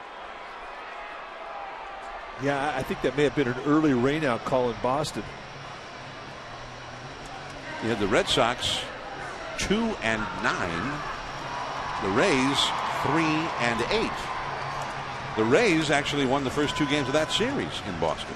That's how they got to be 3-8. Well, Boston not really playing great ball right now. Not a bad idea to take a few early season rainouts, and hopefully you can change your fate a little bit deeper into the season. Aubrey Huff now. Just a little bit low, apparently. Ball 1. Aubrey Huff hit a sacrifice fly to knock in the first run of the game. Flied out deep to right center his last time. So he's swung the bat well so far against Ted Lilly. 2-2 the score in the 5th. Change up low. It's 2-0. By the way, the Red Sox 2-9 The Giants once had a team start the year 2-9 that went to the World Series. The 1951 Giants. The fabled 51 team. That was the year Willie Mays came up from the minors in May as a rookie. Won the Rookie of the Year as that ball got in the stands in a hurry. Wow, look out. Everybody's smiling. Good sign. Nice play. He earned that one. That was a whistler. It looks like he's listening to Dwayne Kuiper and Dave Fleming on the radio down there as well. 2-1 the count. Up the middle, base hit. He's had good swings and excellent contact all 3 times. Buster Posey, he's been hit each time he's been up there tonight. Now this ought to be a spirited at bat. His first at bat on a 2-0 count, he gets plunked. 2 times they've missed him. Then in the 3rd pitch they got him. And then in the 3rd inning he comes back up there, and first pitch they plunked him again. And the Giants, there's no question in their mind that those were intentional. Ray Gibson, the plate umpire, issued a warning to Ted Lilly, and in essence issued a warning to everybody involved in the game, because it goes to both benches.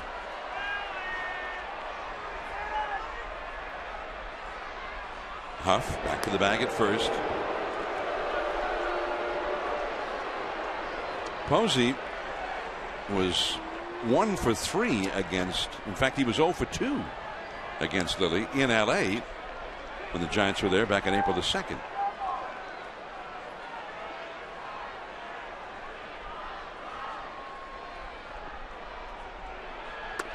Change up. Well, if you're a hitter and a guy plunks you in a game, you're definitely going to pay attention to that guy. If he gets you twice, you become a very focused dude. Very focused dude. Posey in the past with 3 hits in 7 at-bats in his career against Lilly, including a double and 2 home runs. 1-0 the count. Huff back to the bag at first.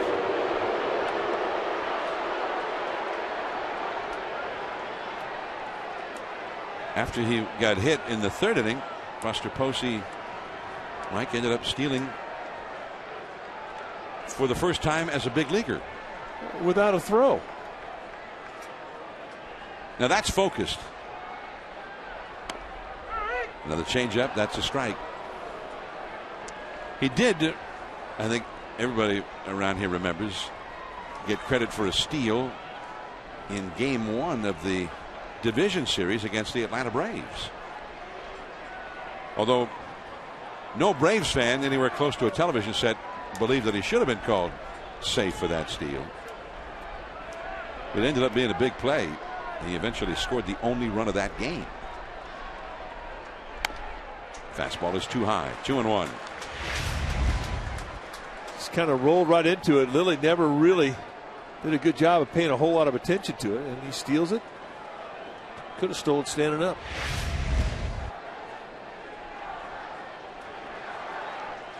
Aubrey Huff at first. 2 down. 2-2 tie in the 5th inning. Buster Posey, who has 1 home run so far this year.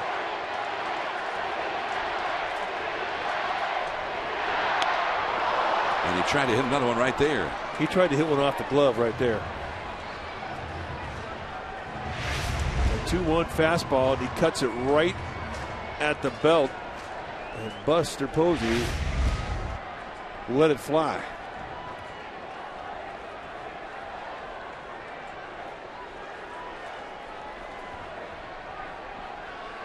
Check the runner. And Huff back to the bag at first. Huff hit a 2-out single here in the 5th.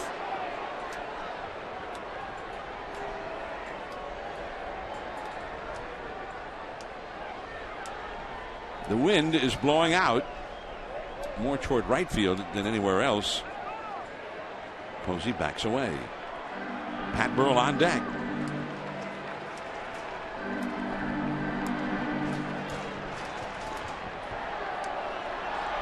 You get a look at the flags. In fact, the wind has calmed down considerably from the strong wind we had earlier. It's high and foul off the right field line and back into the crowd. 2 balls, 2 strikes.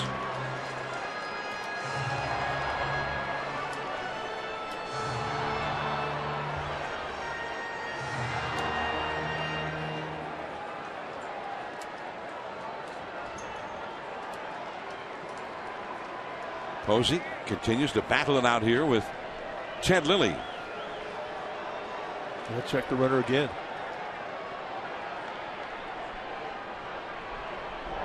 Those throwers are all being called by the bench.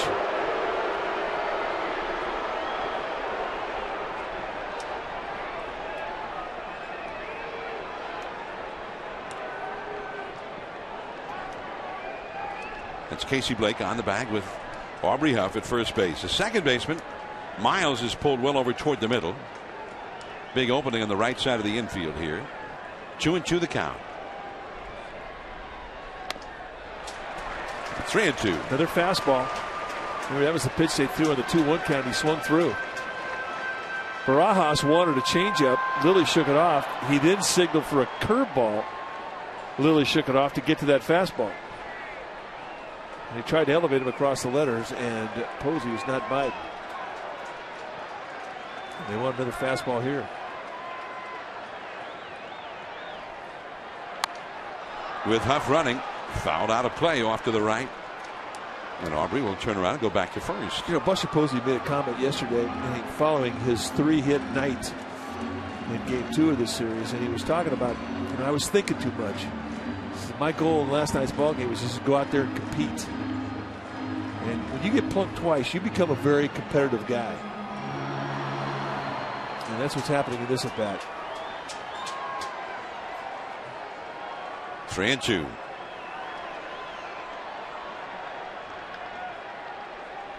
Huff runs. Struck him out with a slider. Now to the 6th inning, Uribe coming up.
In the 6th inning. Now, one of the halo effects for the Giants after winning the World Series has been a dramatic increase in Little League enrollment. Across the Bay Area, the numbers are way up, so much so that in San Francisco, the Little Leaguers here have been being bused now to Marin County. There's no more room in the San Francisco Little Leagues, so they're being bused to Marin County. I guess that's the one downside of all this. And John, you played Little League in Hayward, right? Where would they bus you to, you think, back then? I wouldn't have minded Marin County. Yeah, I mean, come on. There's worse places you can get bused to. Yeah. That's a very interesting story. Uribe, who has walked and struck out, now with a count of 1-2. We'd like to say congratulations to one of the members on our crew, Dave Benzer, who's been fighting cancer in the offseason and got the word today from the doctors that he is cancer-free, and he's home recuperating, and he'll soon be with us on a regular basis again. So, Benny, from all of us here in the crew, we love you and we miss you, and congratulations, Meat. Very good news. Did he swing? Yes, he did. Greg Gibson made the call himself, and Uribe is arguing. He said, come on, Poppy. Second strikeout tonight for Uribe. 7th on the night for Jonathan Sanchez. All right, did he go? No. I can see why he's upset. Giants catch a break.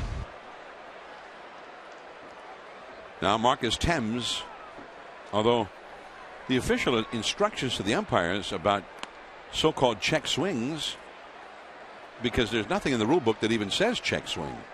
It's either a swing or it's not. The instructions to the umpire is to determine whether or not the batter attempted to strike the ball. Did he attempt to strike the ball? If it's yes, okay, a swing. If no, no swing. And then how do you define that? Did he attempt to strike the ball? Well, if it's below 40 degrees, he went. Every time. Not that it's below 40 here. It's cool, but it's not below 40. But when you think about it, the whole thing is such a gray area, and even under the instructions of the umpires, it's almost like the umpire can never get that call wrong. Whatever he calls it, he's, according to the rule book, justified. Not a problem.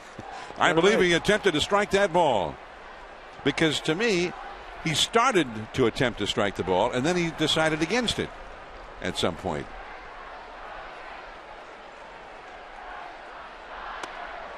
That cutter off the inside to Marcus Thames, who has flied out to center and singled to left. 3-1 the count. Very dangerous hitter. Enormous power. He once hit 2 home runs in a game in this ballpark against Tim Lincecum. That changeup pulled foul. 3-2. Zach Elliott, our third base ball dude, going to give his white tennis shoes a workout. He's having a ball there tonight, making friends. Made a pretty good play earlier.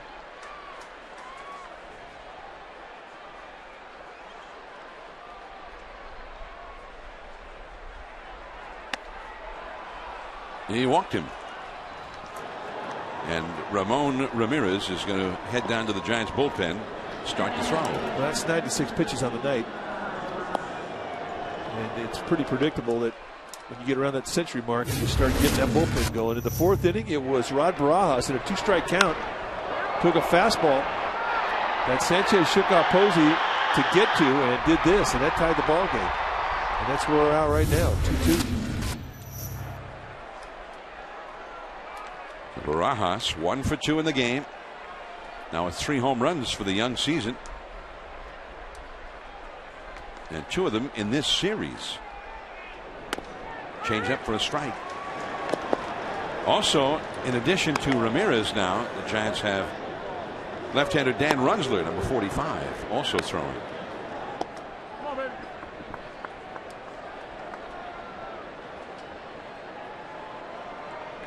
Third and fourth innings were real high-stress innings for Sanchez. In those 2 innings combined, he threw 44 pitches. That's a foul. 18 in the third and 26 more in the fourth. So he's almost at 100 now, and we're in the 6th inning.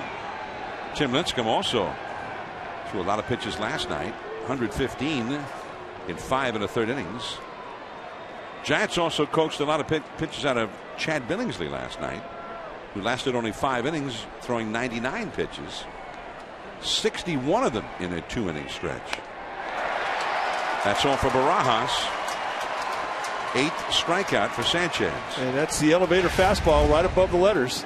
You see the loop in his swing. He's got an uppercut, and you can get a guy on a strikeout and a swing through above the letters if he chases.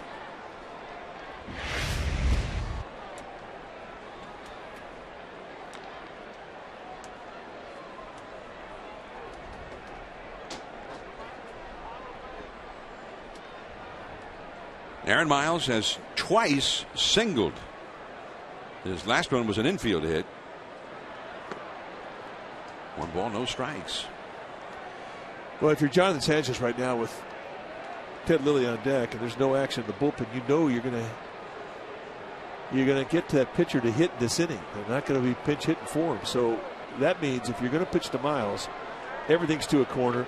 In your mind, it's 0-2 count. You're trying to make 0-2 pitches. You do not want to make a mistake in the fat part of the strike zone. If he swings and helps you, great. You know, the same vein, they always say a number 8 place hitter with a pitcher on deck has to expand his zone. Well, Miles doesn't really do that. Yeah, we saw him take a 3-1 pitch that was a strike his last time up there.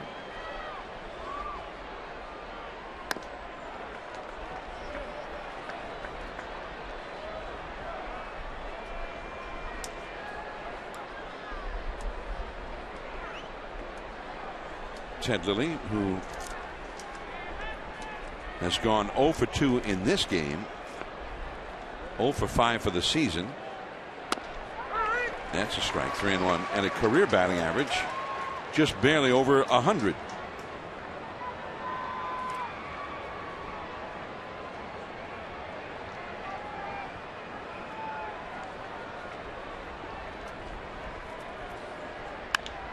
Base hit. He grooved that fastball, and that's going to be an extra base hit. And hustling around the bases, Marcus Thames are going to wave him. Tejada's throw. Not in time. Jonathan Sanchez, with the pitcher coming up next, grooved a fastball. It's a double and an RBI for Miles. Miles ends up at third on the throw home. The Dodgers have gone ahead.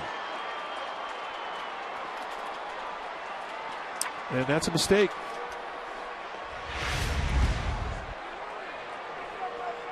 Middle in, and that's right to his zone. He covers that inside part of the plate very well. And once it gets by Pat Burrell, it was an easy call to send the runner and challenge the defense. And the Giants cannot come up with a play. So it's a couple of pitches that Sanchez really would like to have back. You see, he made a real mistake to Barajas, getting one right out over the heart of the plate, with Posey giving the target on the outside edge, and Barajas hit a 2-run homer on that one. And then this one, and not even so much a mistake in location as just in philosophy, with a guy who's not a hitter coming up next. Well, and you know that's game management. I mean, you have to look over and take those things, and it has to be part of what your idea is and what you're trying to do. You look down and see that bullpen's empty. You see the pitcher on deck, and that just simply means you cannot make a mistake to location. Lilly showing bunt. Called a strike. 1-2. Oh, Hershiser used to do that. In this situation, he'd bunt with 2 strikes.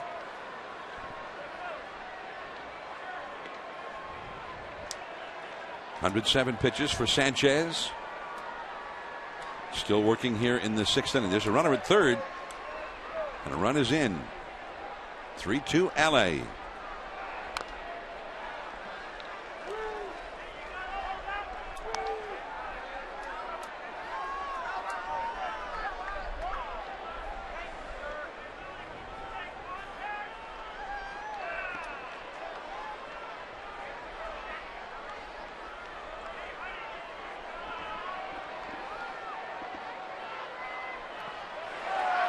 And he'll have to throw him out, which he does.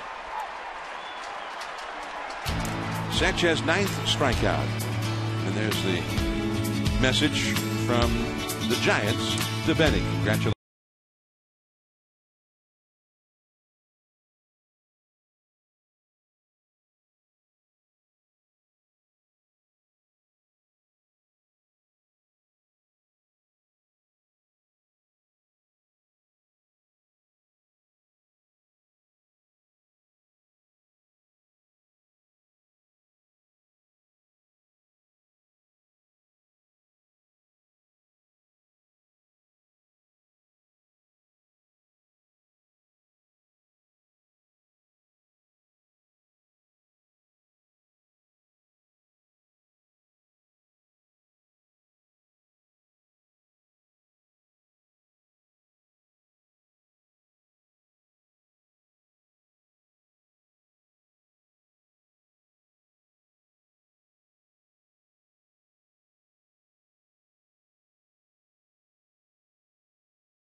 Toyota is the most fuel efficient full line auto manufacturer, period.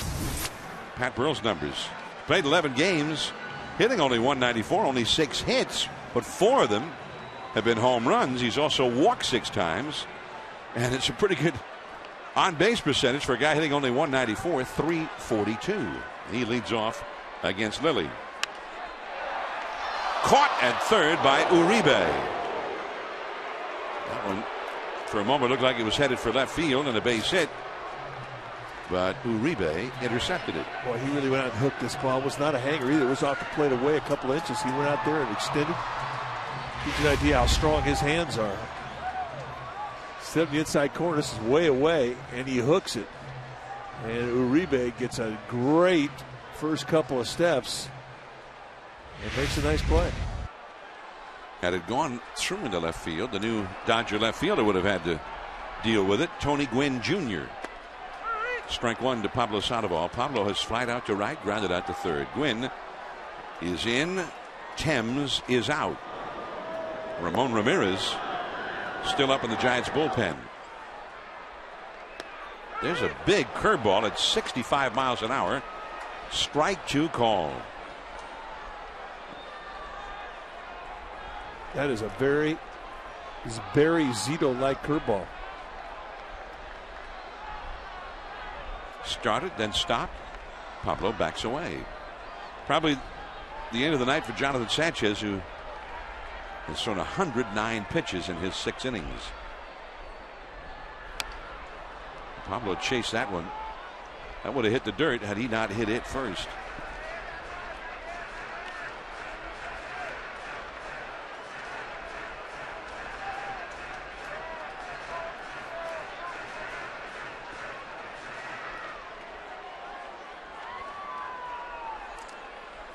In Arizona, during the last of the 7th inning, the Cardinals lead the Diamondbacks 15-5.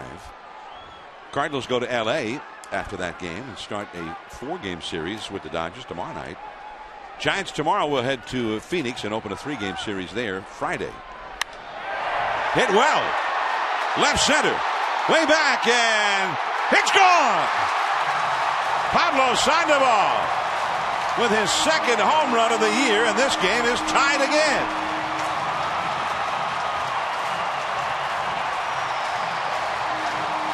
And Pablo, who struggled so much batting right-handed last year,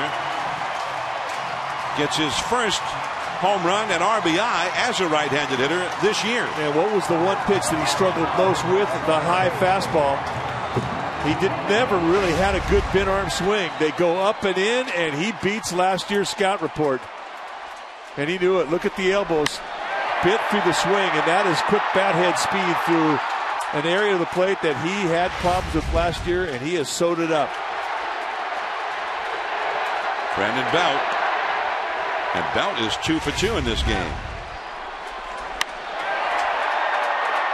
Well, he is such a different guy physically than he was last year. I mean, I'm talking night and day. Got the corner. And let's see how far this one went. Pitch scraper. 2-1 to Belt. It just has to go over the fence. Yeah. Dave Righetti. Psyched. Got his pitcher off the hook. 3-3. One hop. Miles throws him out, and Belt retired for the first time in this game. 2 down. Giants baseball is brought to you by Ford, the right choice for California. See your California Ford dealer or visit yourcaliforniaford.com today.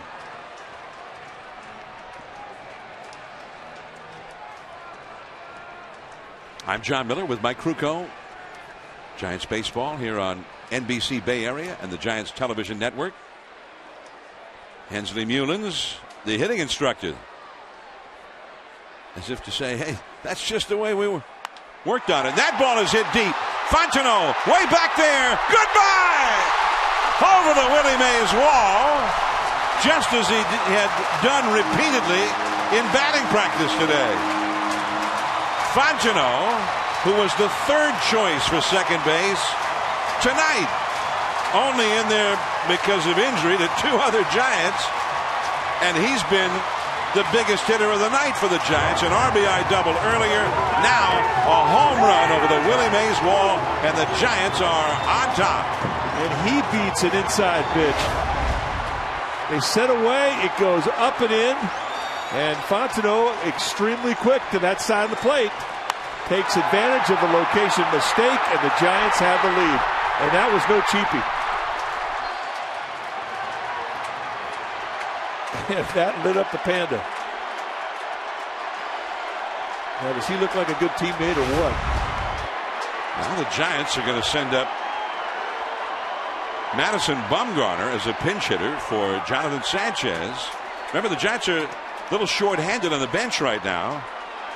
And even more so with Sanchez hurting and DeRosa hurting. And that's in for a strike. Andres Torres, of course, they were debating the last couple of days whether they should put him on the disabled list or not, but he's made such a rapid recovery from that Achilles tendon strain. It's possible that Andres might be back as early as Saturday when the Giants are in Arizona if all continues to go well. So Fontenot in there because of injury. Now Bumgarner, the pinch hitter, also because of the Giants' injuries. Off the outside to Bumgarner. Freddie Sanchez initially out of the lineup with some shoulder soreness on his right shoulder. DeRosa placed in the lineup, but he's got a sore left wrist, so he was a late scratch. Fastball. Pretty good rip there by Bumgarner. He can put a good rip on it. He's as impressive as any pitcher that we've ever seen in batting practice. Maybe not quite Don Robinson, the caveman like, but he's good.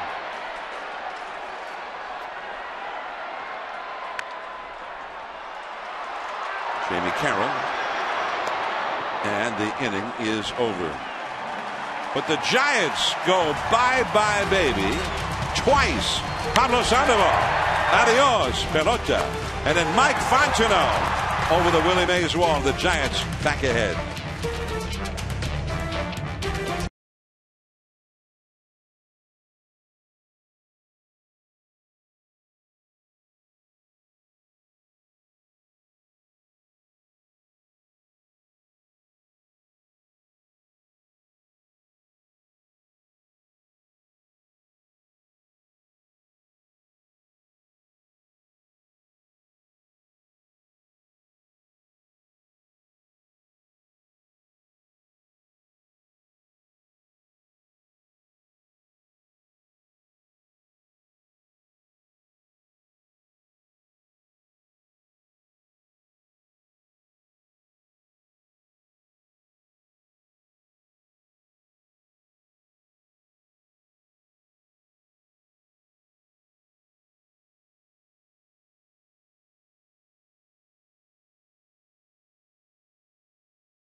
Francisco Giants World Championship ring.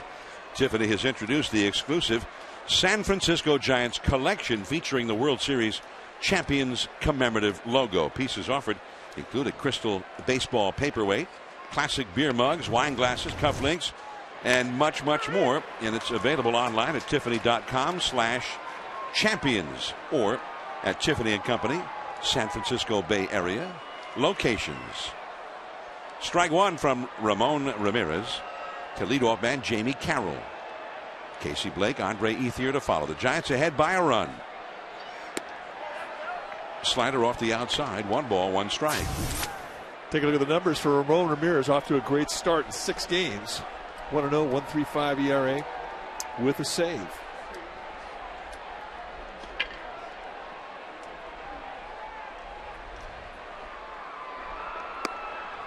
In there with a changeup and the count 1 ball and 2 strikes. You know, give you two different types of fastball. You'll go 2 and 4 seam. You'll go 90-94 right in that slot with a good slider changeup combination.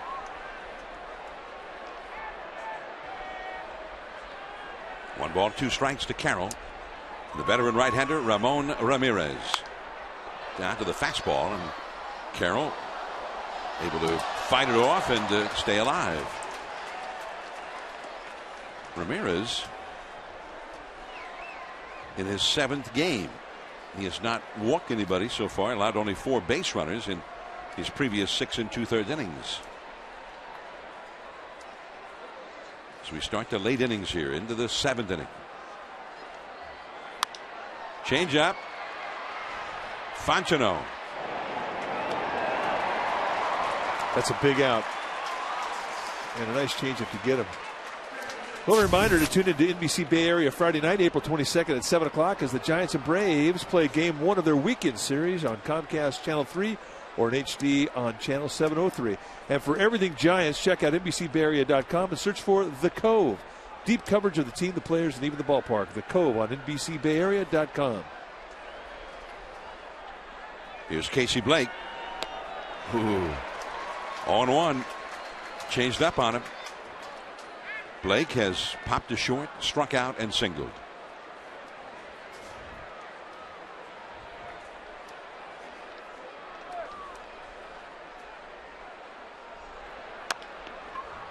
Ramirez hurries down. 2 down. You know, the spring that Ramon Ramirez had was not a very good one. I mean, it was rough, and one of the reasons for it was he didn't really have a slider down there. And, you know, it goes back to the old saying about Arizona. You don't have a lot of humidity in the air down there during spring training. But since he's come north and he's picked his slider back up, he's been lights out. Slider complements that fastball changeup combination so well.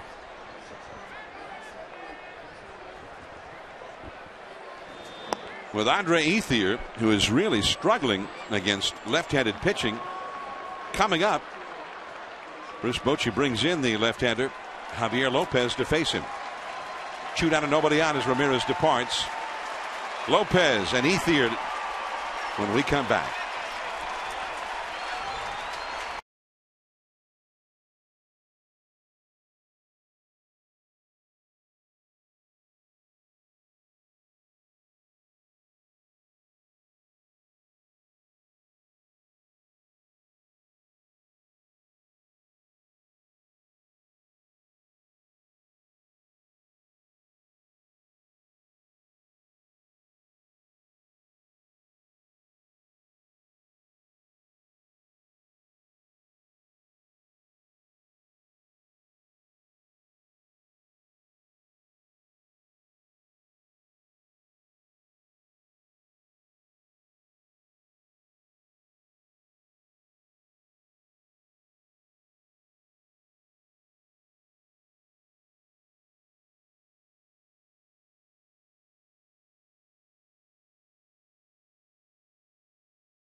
Toyota is the most fuel efficient full line auto manufacturer, period.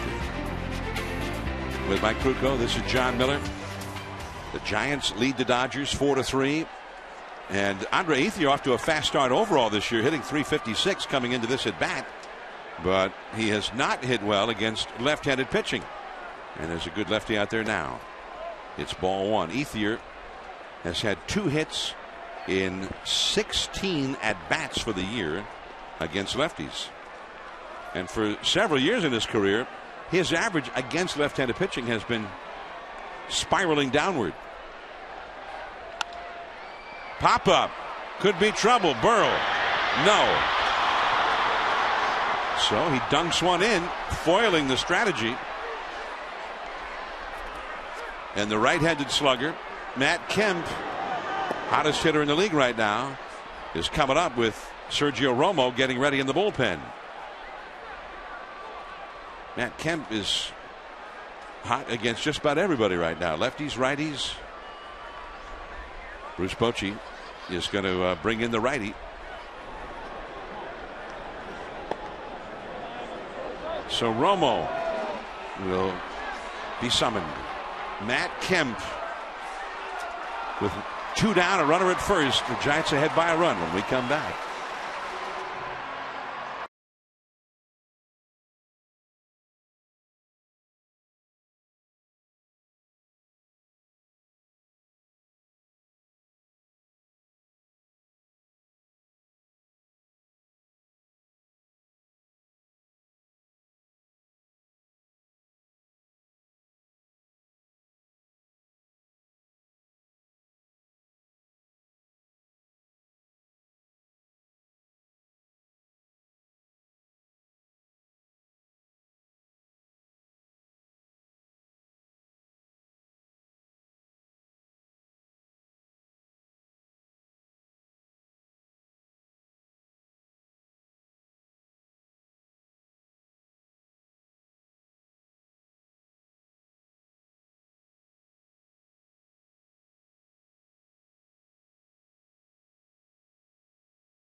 Bullpen to face Matt Kemp.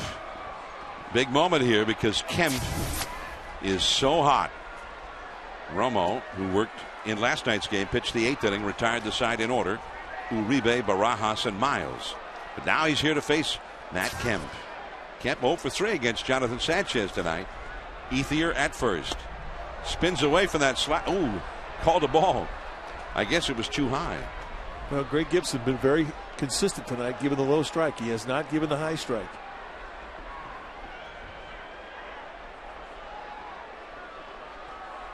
Brandon Belt on the bag at first with Ethier, the possible tying run. He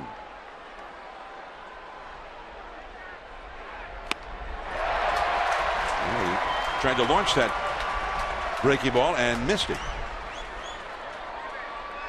He is fearless with that frisbee breaking ball, and he can widen it out too by dropping down arm angle. I think too he came up with this spring with a sinker and the changeup. I mean, those are pitches he can also throw to right-handers. It may take a while for him to get confidence to do that, but they're good pitches.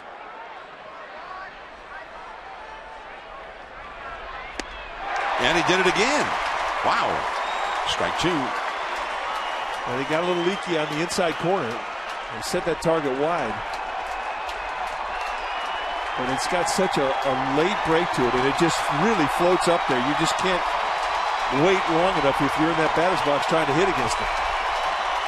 Kemp, 2 hits, 11 at-bats lifetime versus Romo.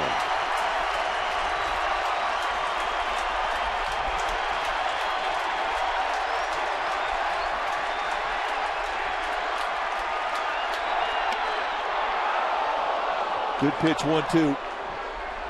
Drop it down below the zone, let it run wide. 2-2. Kemp never flinched. Almost like Kemp picked that one up early or knew it was coming or something. 2-2. Struck him out. And that is an exciting moment for Sergio Romo.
Junior and the under 500 calorie charbroiled turkey burgers, new at Carl's Jr.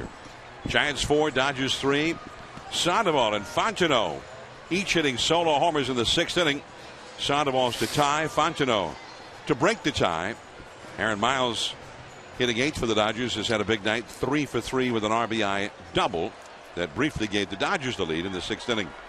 Sergio Romo getting the man that has tormented the Giants early on this year, Matt Kemp, to end the LA 7th. Now Mike McDougall, tall, hard-throwing sinker baller, in from the Dodger bullpen in relief of Ted Lilly. Aaron Rowan, the leadoff man, to start off the inning. Tejada and Huff to follow. And it's 0-1. There you see the numbers from McDougall, and John mentioned a sinker ball, and he'll go low to mid-90s with that velocity. Good hard slider and a changeup to complement that fastball. But he will break bats. He will get ground balls. Lots of movement. Rowan has doubled and scored a run, flied out to right center, and popped up to second. But Sergio Romo, the one man on this current Dodger roster that he's faced more often than any other is Matt Kemp. So it's not that unusual to see Romo matched up with Kemp. And he got the job done as he's usually been able to against Kemp. Kemp is now 2 for 12 in his career against Romo.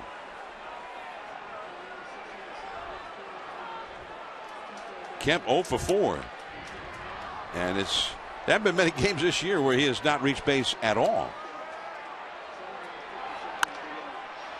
Up the middle. Through, base hit.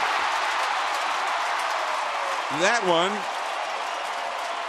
had a protective shield around it, apparently. Let's take a look at the payoff pitch to Matt Kemp. He stayed with the slider, that big frisbee. He just could not anchor that back foot down. He gets him reaching. And 3 times in this at-bat, he had swing throughs on that slider. And Sergio Romo, who plays this game with big emotion, drawing big-time fuel from that strikeout. Big part in this game. So Rowan aboard. 2 hits for Rowan. Mark Gardner, longtime Major League pitcher, Giants bullpen coach, talking with one of his bullpenners, Sergio Romo, in the dugout. Tejada, the hitter. And McDougall steps off the slab. Aaron Rowan, he had an RBI single and a triple in his last 2 at-bats last night, and 2 more hits, a double and a single here tonight. Blake on the bag with him, nobody out. Miguel Tejada is 0 for 3 in this game. Aubrey Huff on deck. And sinker a little bit low. A sinker at 96 miles an hour. No, he's got good stuff. He just hasn't got great consistency with location. His whole career he's had difficulties being consistent with that arm slot, and he can be all over the place. But as far as stuff and movement and velocity, he's nasty. He has been a closer in his big league career. Rowan back to the bag at first.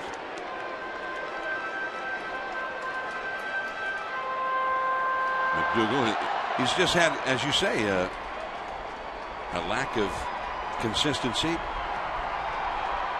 And he has really bounced around.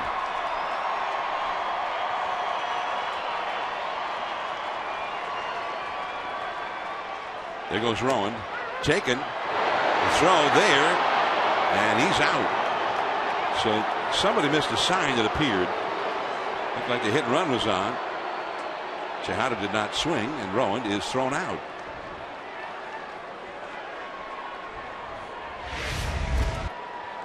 Pretty good effort by Rowan to try and avoid the tag. But Jamie Carroll not biting.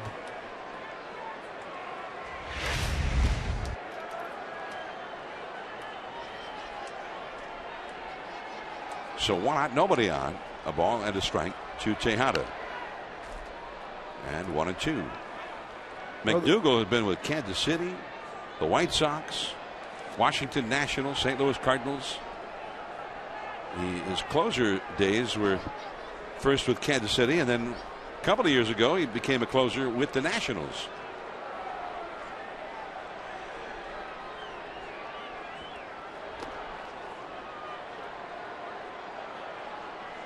Two and two. He is not a comfortable at bat.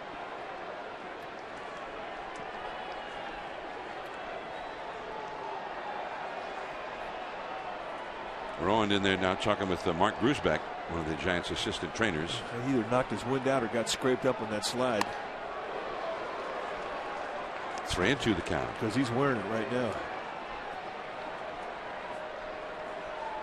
He may have jarred his shoulder.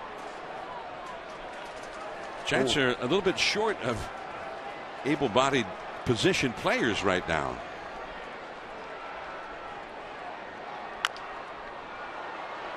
Uribe at number 2.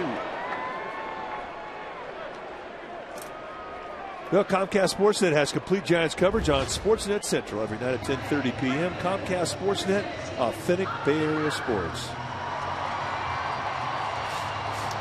Before the ball game, Bruce Bochy, Giants manager, said that Freddie Sanchez out of the game tonight because of some soreness in his shoulder. He said that he would like not to use him at all tonight, but he thought that Freddie would be able to play late in the game if absolutely necessary. So DeRosa, who was going to replace Freddie Sanchez in the lineup, then was a late scratch because of a sore left wrist. And of course, Andres Torres is hurting right now with that Achilles tendon strain. Off with a solid base hit to right. His second straight hit to go with an earlier sacrifice fly. He's swung the bat well every time he's been up there tonight. Yeah, he's definitely coming up with the swing now. We'll start to see his average start to climb. Good balance there. A nice, strong front shoulder. He had a little problem earlier on with pulling off that ball a little bit, and that's corrected. Be happy with that. 2 for 3 for Aubrey Huff, including a sacrifice fly.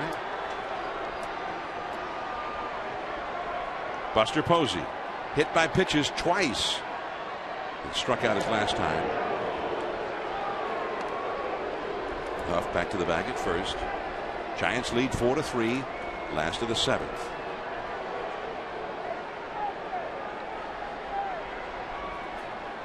The Giants really have only 2 non-pitchers, able-bodied, still available on the bench. That's a ball down and away.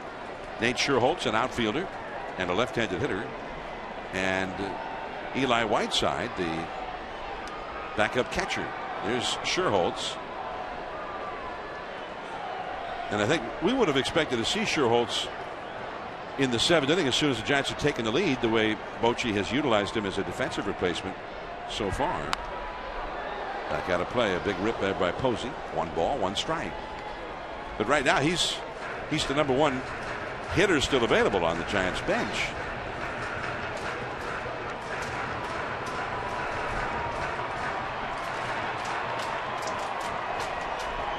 One ball, 1 strike to Aubrey Huff.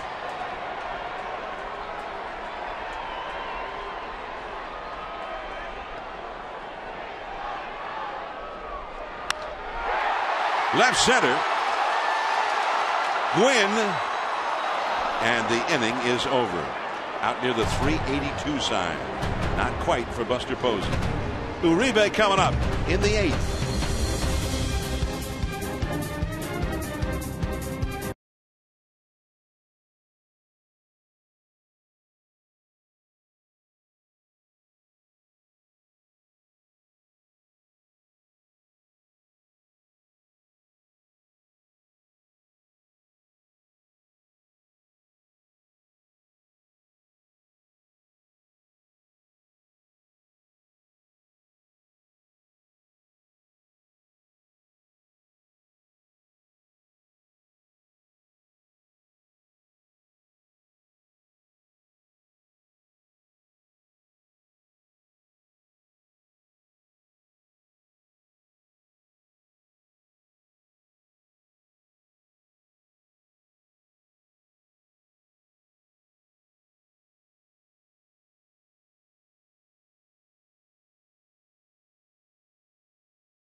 Inside the Giants dugout. This comes to an end now. A very emotional homestand for the Giants. Among the reasons has been the story of Brian Stowe, the Giants fan who remains in a medically induced coma in a hospital down in Southern California. Here's the update with Brian Stowe. His parents and family members continue to be by his bedside in that hospital in Los Angeles. However, it's becoming a logistical challenge for them because most of them have full-time jobs and live in the Santa Cruz and San Jose area. Also, LAPD telling us they're working on more than 100 leads in this case. They have a team of detectives working around the clock. Gentlemen, send it back up to you. That's Raj Mathai, news anchor at NBC Bay Area. Thanks, Raj. And now the Dodgers against Sergio Romo.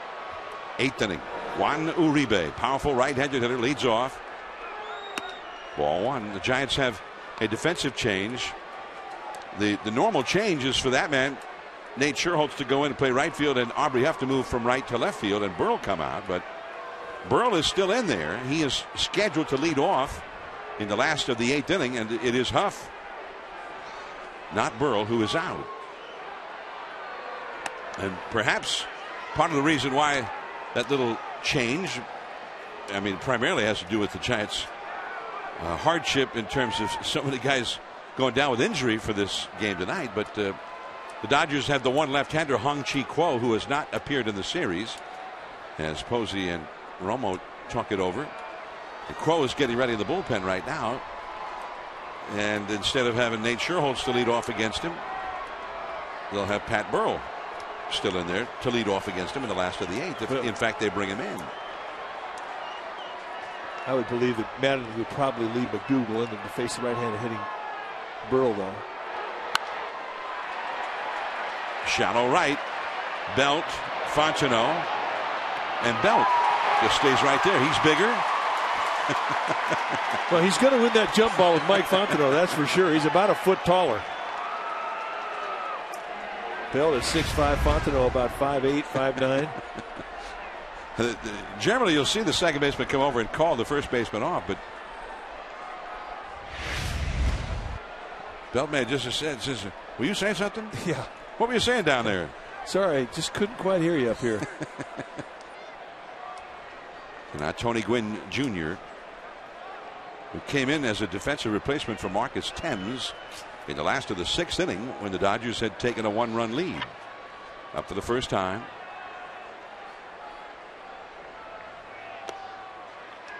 Sinker low for ball 1. In the Giants bullpen, Jeremy Affeldt, the left-hander, starts to throw. Hong-Chi Kuo warming up in the LA bullpen. There's Affeldt. 4-3. The Giants lead the Dodgers. First half of the 8th inning. 1 out, nobody on. Ooh, that one smoked. Gwynn runs well. Sherholtz plays the carom, but Gwynn easily makes it into second with a double. And just like that, they get a runner in score position.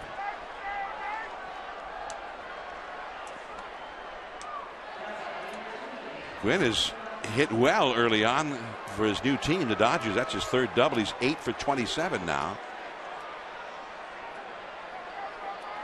Just under 300 batting average. He only hit, what was it, 205 last year for the Padres. So here's Rod Barajas. He hit a 2-run homer in the 4th inning that tied the game. Giants had jumped ahead with single runs in the 1st and 2nd innings, 2-0. Only to fall behind by the 6th inning. Slider for a strike.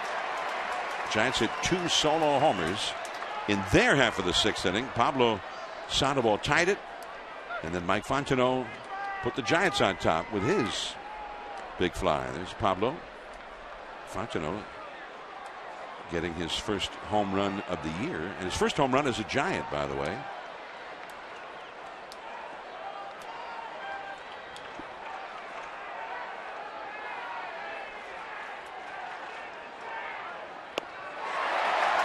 He did a little Gene Garber right there. He's kind of lifted that leg up and angled his hips right towards Tony Gwynn, keeping him close to the bag at second, then came through with a pitch. And put some paint on it as well. Kind of reminded me of El Tiante. Yeah, Louis Tiant. Good call.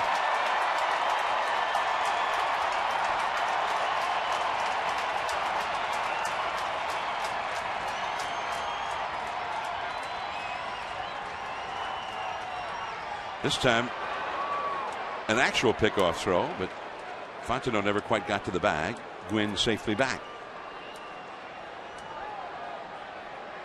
Well, you've got to watch Gwynn. I mean, he's a base stealer. And with 1 out, it was definitely something he would love to do, is create a runner at 3rd, 1 out scenario for his team. Fontenot spending a lot of time keeping Gwynn close.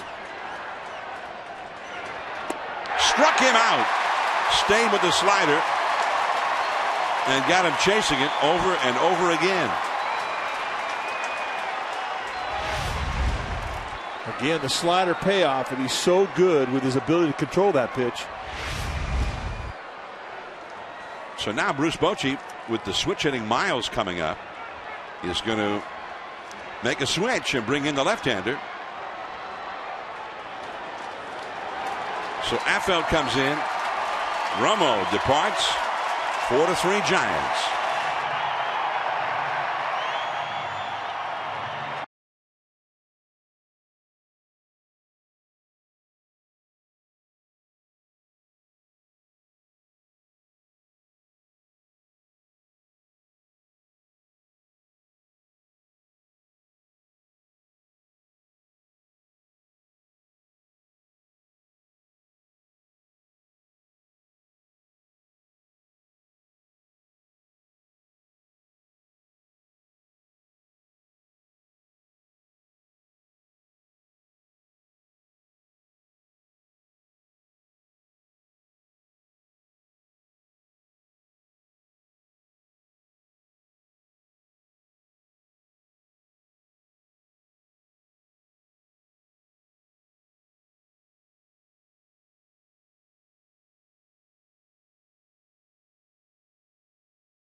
Face the switch hitting Aaron Miles, who will move around and bat right-handed. Miles has had 2 hits, 6 at bats from the right side so far this year, but he has never had a hit against this particular left-hander in his career, Jeremy Affeldt, although he's only had 5 official at bats against him. 0 for 5 with a strikeout. Possible tying run at second with 2 down. And Affeldt keeps an eye on him.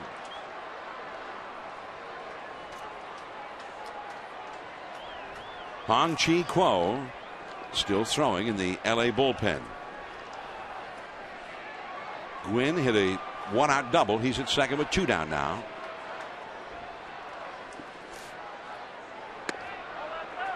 Just off the outside. Good pitch. But he's got an open base, and he can do that again, again, and again. Miles is very strong middle in. That's his strength. You got to keep that ball away. And he's also a good high ball hitter. Strike. Jamie Hoffman is the man on deck for LA with the pitcher due up next. There's Hoffman,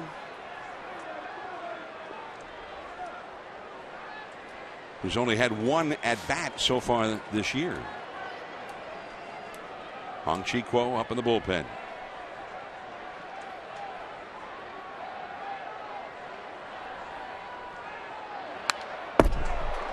Off the right side of the backstop, right over the head of. In fact, that's no longer Hoffman.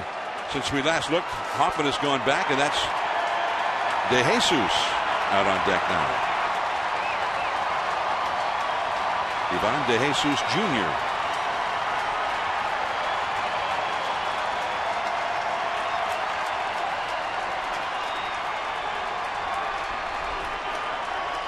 But Affeldt tried to end the inning right here.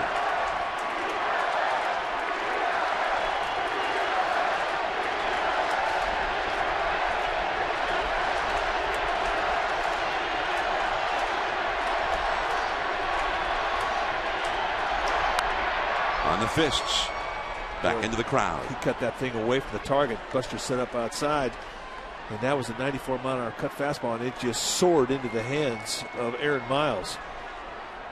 And even a guy who's quick middle in got eat up with that late movement. And Affeldt could do that. I mean, we know when he's throwing good, he throws ground balls, but his cut fastball could also explode in on the hands of a right-hander. 4 pitches, 4 fastballs. He has not thrown a breaking ball to Miles. In the dirt, and what a save by Posey. He's got Gwynn hung up, throws behind him. The throw to third, he's out. The side is retired.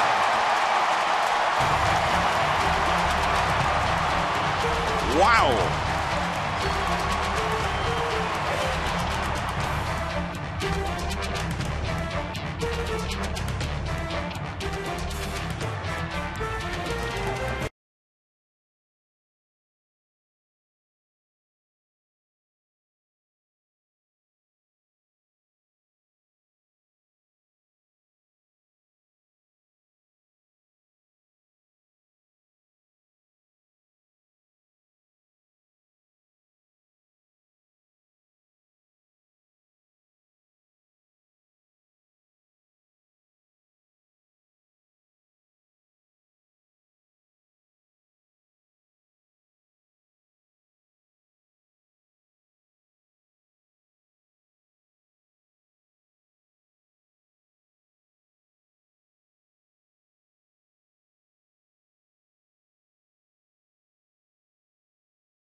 ING Direct save of the game.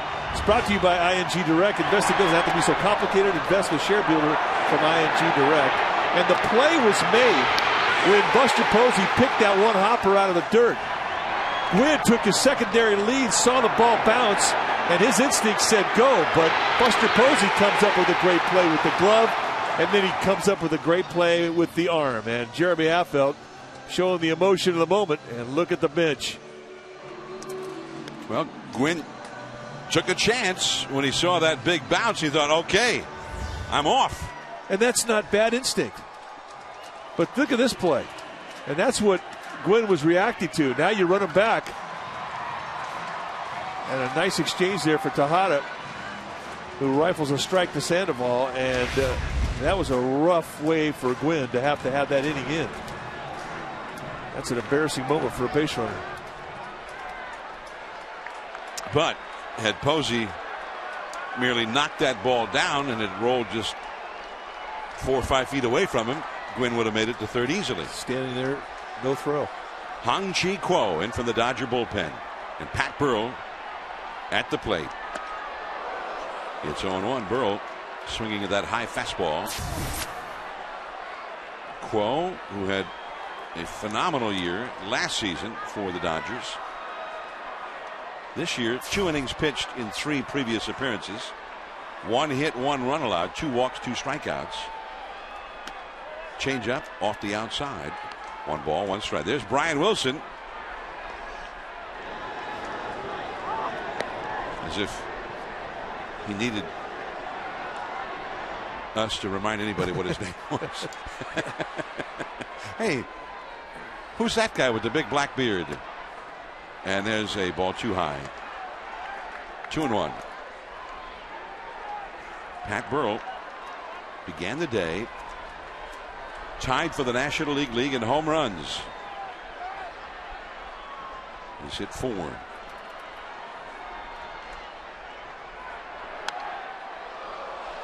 Two and 2. Again going up after that high fastball.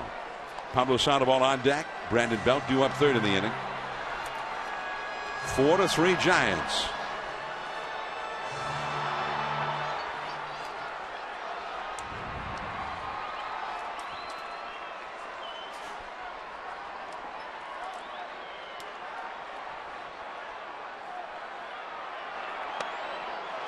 Three and 2.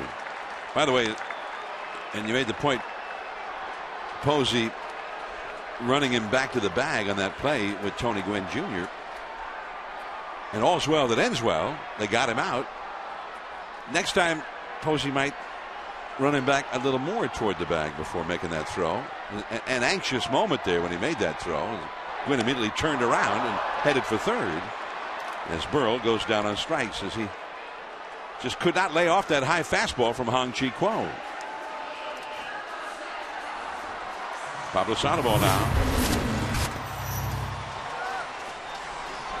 Got a high fastball back in the 6th inning. And the Giants are trailing 3-2, and this tied the score. And Ted Lilly made a pitch to last year's scout report, and it no longer works. It's Pablo 1 for 3 in the game. This one hit that home run that tied the game in the 6th inning. A strike. The Dodgers in their 9th inning scheduled to have Aaron Miles, who was at the plate when Gwynn got thrown out to end the 8th inning. Then the pitcher's spot. Either James Loney or Xavier, probably Loney, if in fact Wilson comes in, which we fully expect. And Jamie Carroll due up third in the inning. They have 2 lefties, Loney and Xavier Paul, still on their bench. Casey Blake would be due up 4th. Andre Ethier 5th.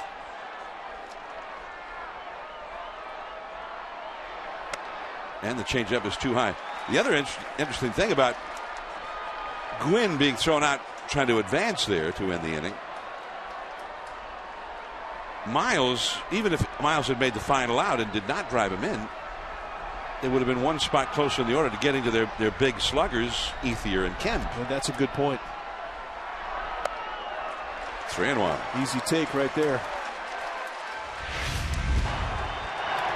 One more look at the play, and this is what you're talking to. He throws this ball a little early. I mean, ideally, you want to throw it back a little bit more. And a nice exchange from Tejada. Gets the ball to Sandoval in time, and Quinn is out by a bunch.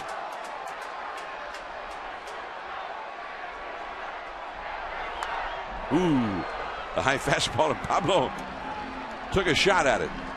Very similar to the one with which he hit the home run the last time. Well, he was letting it out right here. 3-1 count, sitting in the driver's seat with Hong-Chi Kuo. He can get predictable to the fastball. That's his bread and butter. And 3-1, you're going to look for nothing else, and he had a good rip at it.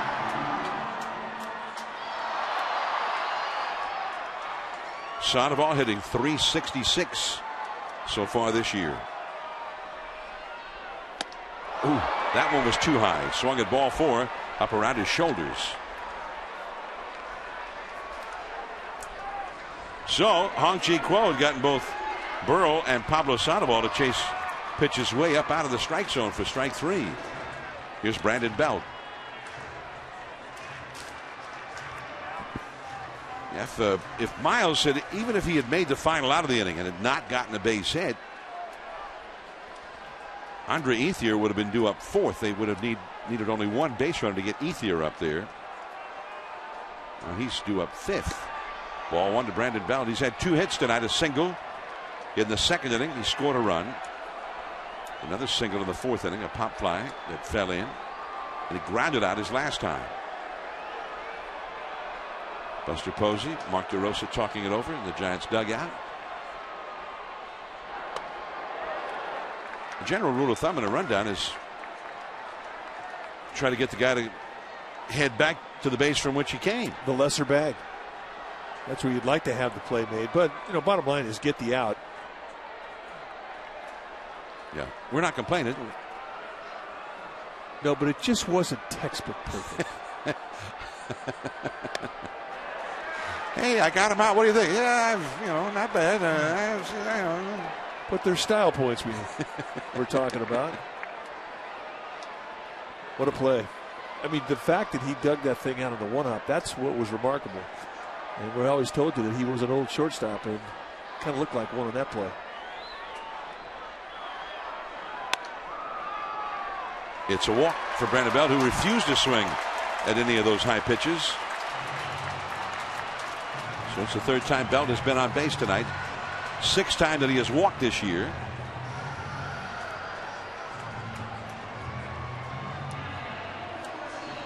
So now Mike Fontenot. Again, Fontenot in the lineup only by default, with the left-hander Lilly starting.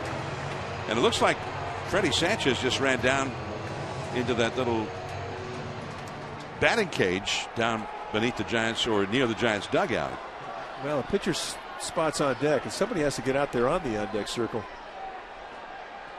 And if the inning goes another guy, then it will be Sanchez. And here he comes. Freddie is coming out.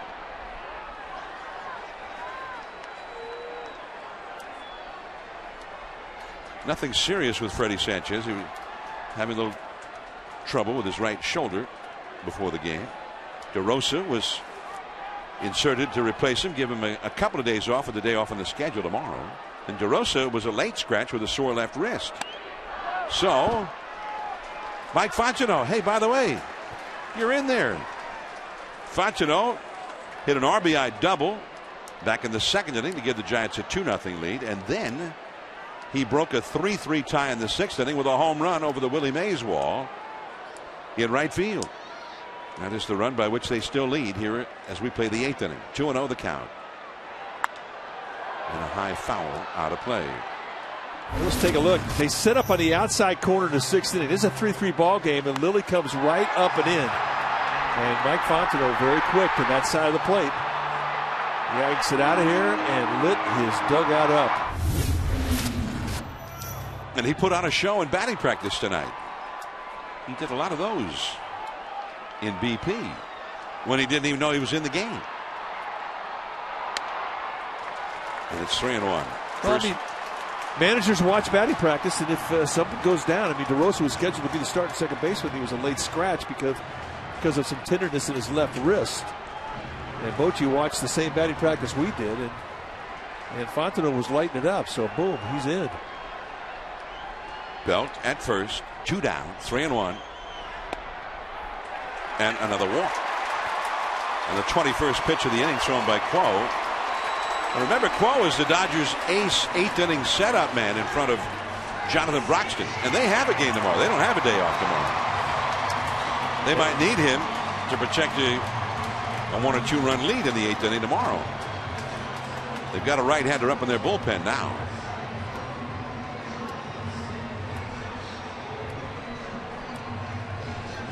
And they may be stalling for time as well. Matt Guerrier has just gotten up, number 55.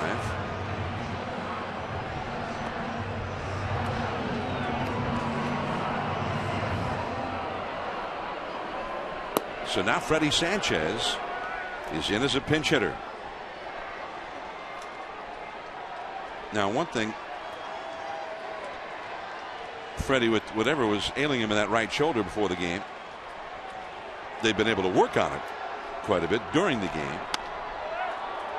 And that's ball 1. Well, now you get ahead in the count against Quo, and you sit on one thing. You sit on fastball. And that may be it. Mattingly's seeing that Quo has not got good command, and he's making a pitching change. So Matt Guerrier is going to come in right here. 22 pitches in. Hong-Chi Quo is finished. 2 men on, 2 men out. Nobody has put the ball in play in this inning. 2 strikeouts, then 2 walks by Quo. We'll be back.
Last of the 8th inning, 2 down, 2 men on, 1 ball, no strikes to count to Freddie Sanchez. Casey Blake has moved from first base out to left field. James Loney comes in as part of a double switch at first base as Matt Guerrier becomes the new pitcher. Guerrier will hit where Gwynn had been hitting, the number 6 slot in the order, and Loney will be in the 9th spot, and he'll bat second in the 9th inning, most likely against Brian Wilson.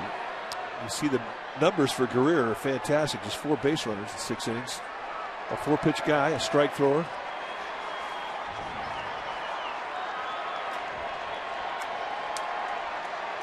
Formerly with the Minnesota Twins in the American League, Matt Guerrier inherits a 1 ball, no strike count. As Freddie chase that slider. And that's what we've seen most of the time from Guerrier when he's come in. And he'll throw several sliders in a row. Freddie Sanchez has never faced him in a big league game until right now. In the dirt with that slider. Blocked by Barajas. Belt holding at second. Fontenot, the runner, at first.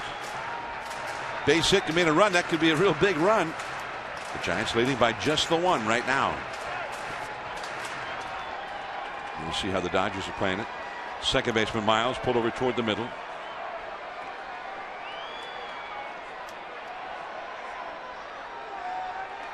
Two and one. Reach for it. Andre Ethier in foul ground. So the one run will have to be enough. Brian Wilson will come in onto the ninth.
Second save in as many nights. Well, last night he was spectacular. He had the combination of the electric stuff with great command. He was shaving corners. He topped out at 97 with his fastball. A three-pitch guy, basically. Fastball, cutter, slider. And last night, he lit him up. 3 outs, 3 strikeouts. Aaron Miles leads off against him. Broken bat. Ball came up on Tejada. He fielded it nicely and got him by a step. There was a lot going on in that ground ball with the bat splitting in two. It ended up planted like a flagpole in the grass near first base. Then the ball came up on Tejada. A good bounce in your legs. That's how you combat against that. He had his glove down, stayed with it, but it did make everybody in that Giants dugout nervous. That I can assure you. So now James Loney up for the first time in the game. He did not start. Just entered the game a few moments ago and part of a double switch. Loney hitting 163 for the year.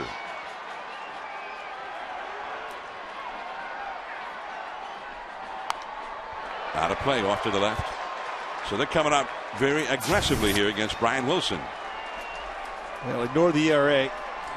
Really basically finished out his spring training, his first 2 appearances in the regular season. And it wasn't until last night that we really saw the Brian Wilson of last year, where he had the command of the electric stuff. Strike 2 called. Backdoored him with an 89-mile-an-hour cutter.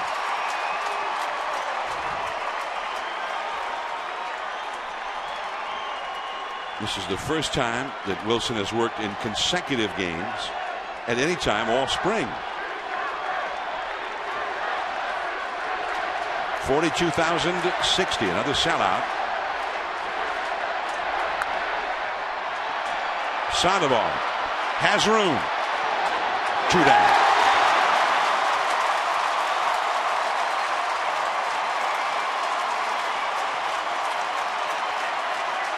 And now to the top of the order for Jamie Carroll. 6th home game of the year. All of these 6 have been sellouts. Giants won't be home again until a week from Friday when the Atlanta Braves come in from the National League East. Those will be the only 3 Giant home games in more than 3 weeks.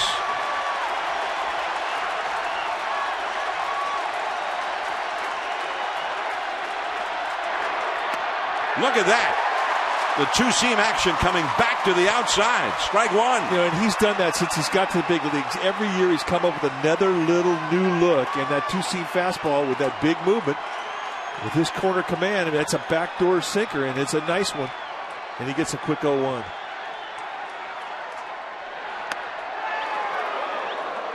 A ball and a strike to Carroll, who is 1 for 4 in the game. Wilson struck out Carroll in the 9th inning last night to end the game.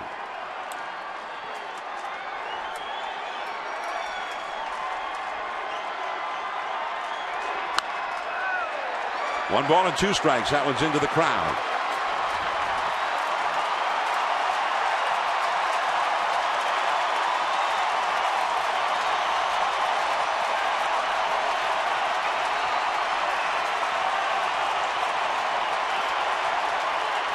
Two down, nobody on. 9th inning.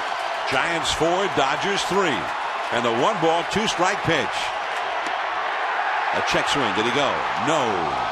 On appeal, Todd Kitchener, the first base umpire, said he held. Well, I think Todd Kitchener, the only guy in the field that did not think that he went. Every Giants player was all, they were coming in to celebrate. 2-2.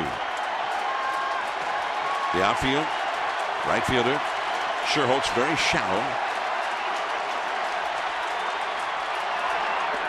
And he took that one easily. And it's a full count with Casey Blake, a much more powerful hitter than Jamie Carroll, on deck. Kind of a shallow set in right field defending Carroll. They bring in Nate Sherholtz to a real shallow set. And they move Aaron Rowan over to the right center field gap shallow. Punch foul. That's a big league emergency swing right there. And that's part of Carroll's game. He's tough to strike out. Very adept at putting the ball in play. He's hitting .351 for the season. Right up to the moment.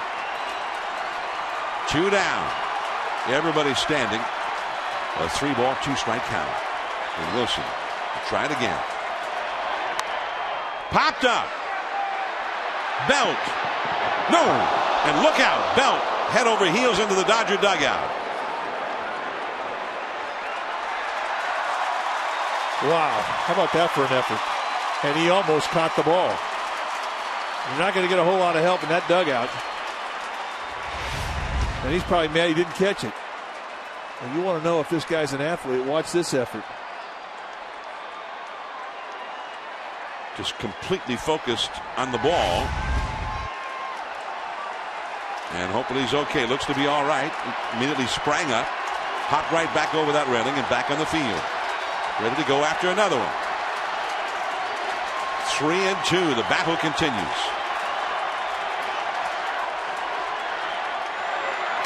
He struck him out with that two-seamer again. And he strikes out Carroll to end the game on consecutive nights. And the Giants come back both tonight and last night to record a victory and take this series 2 out of 3 against the Dodgers as they get ready to hit the road. Well, it really erases the 1-4 start. They now have a 6-6 record. And more importantly, they have momentum into an off day, into a road trip. So this is everything that Bruce Bochy had hoped for. And they're doing the one thing you need to do, and that's win series. They beat the Cardinals 2 out of 3. And here they beat their rival 2 out of 3. And it's Brian Wilson who had major impact in this series. Welcome back, Brian. So another exciting night. The Giants beat LA 4-3, and we'll be back.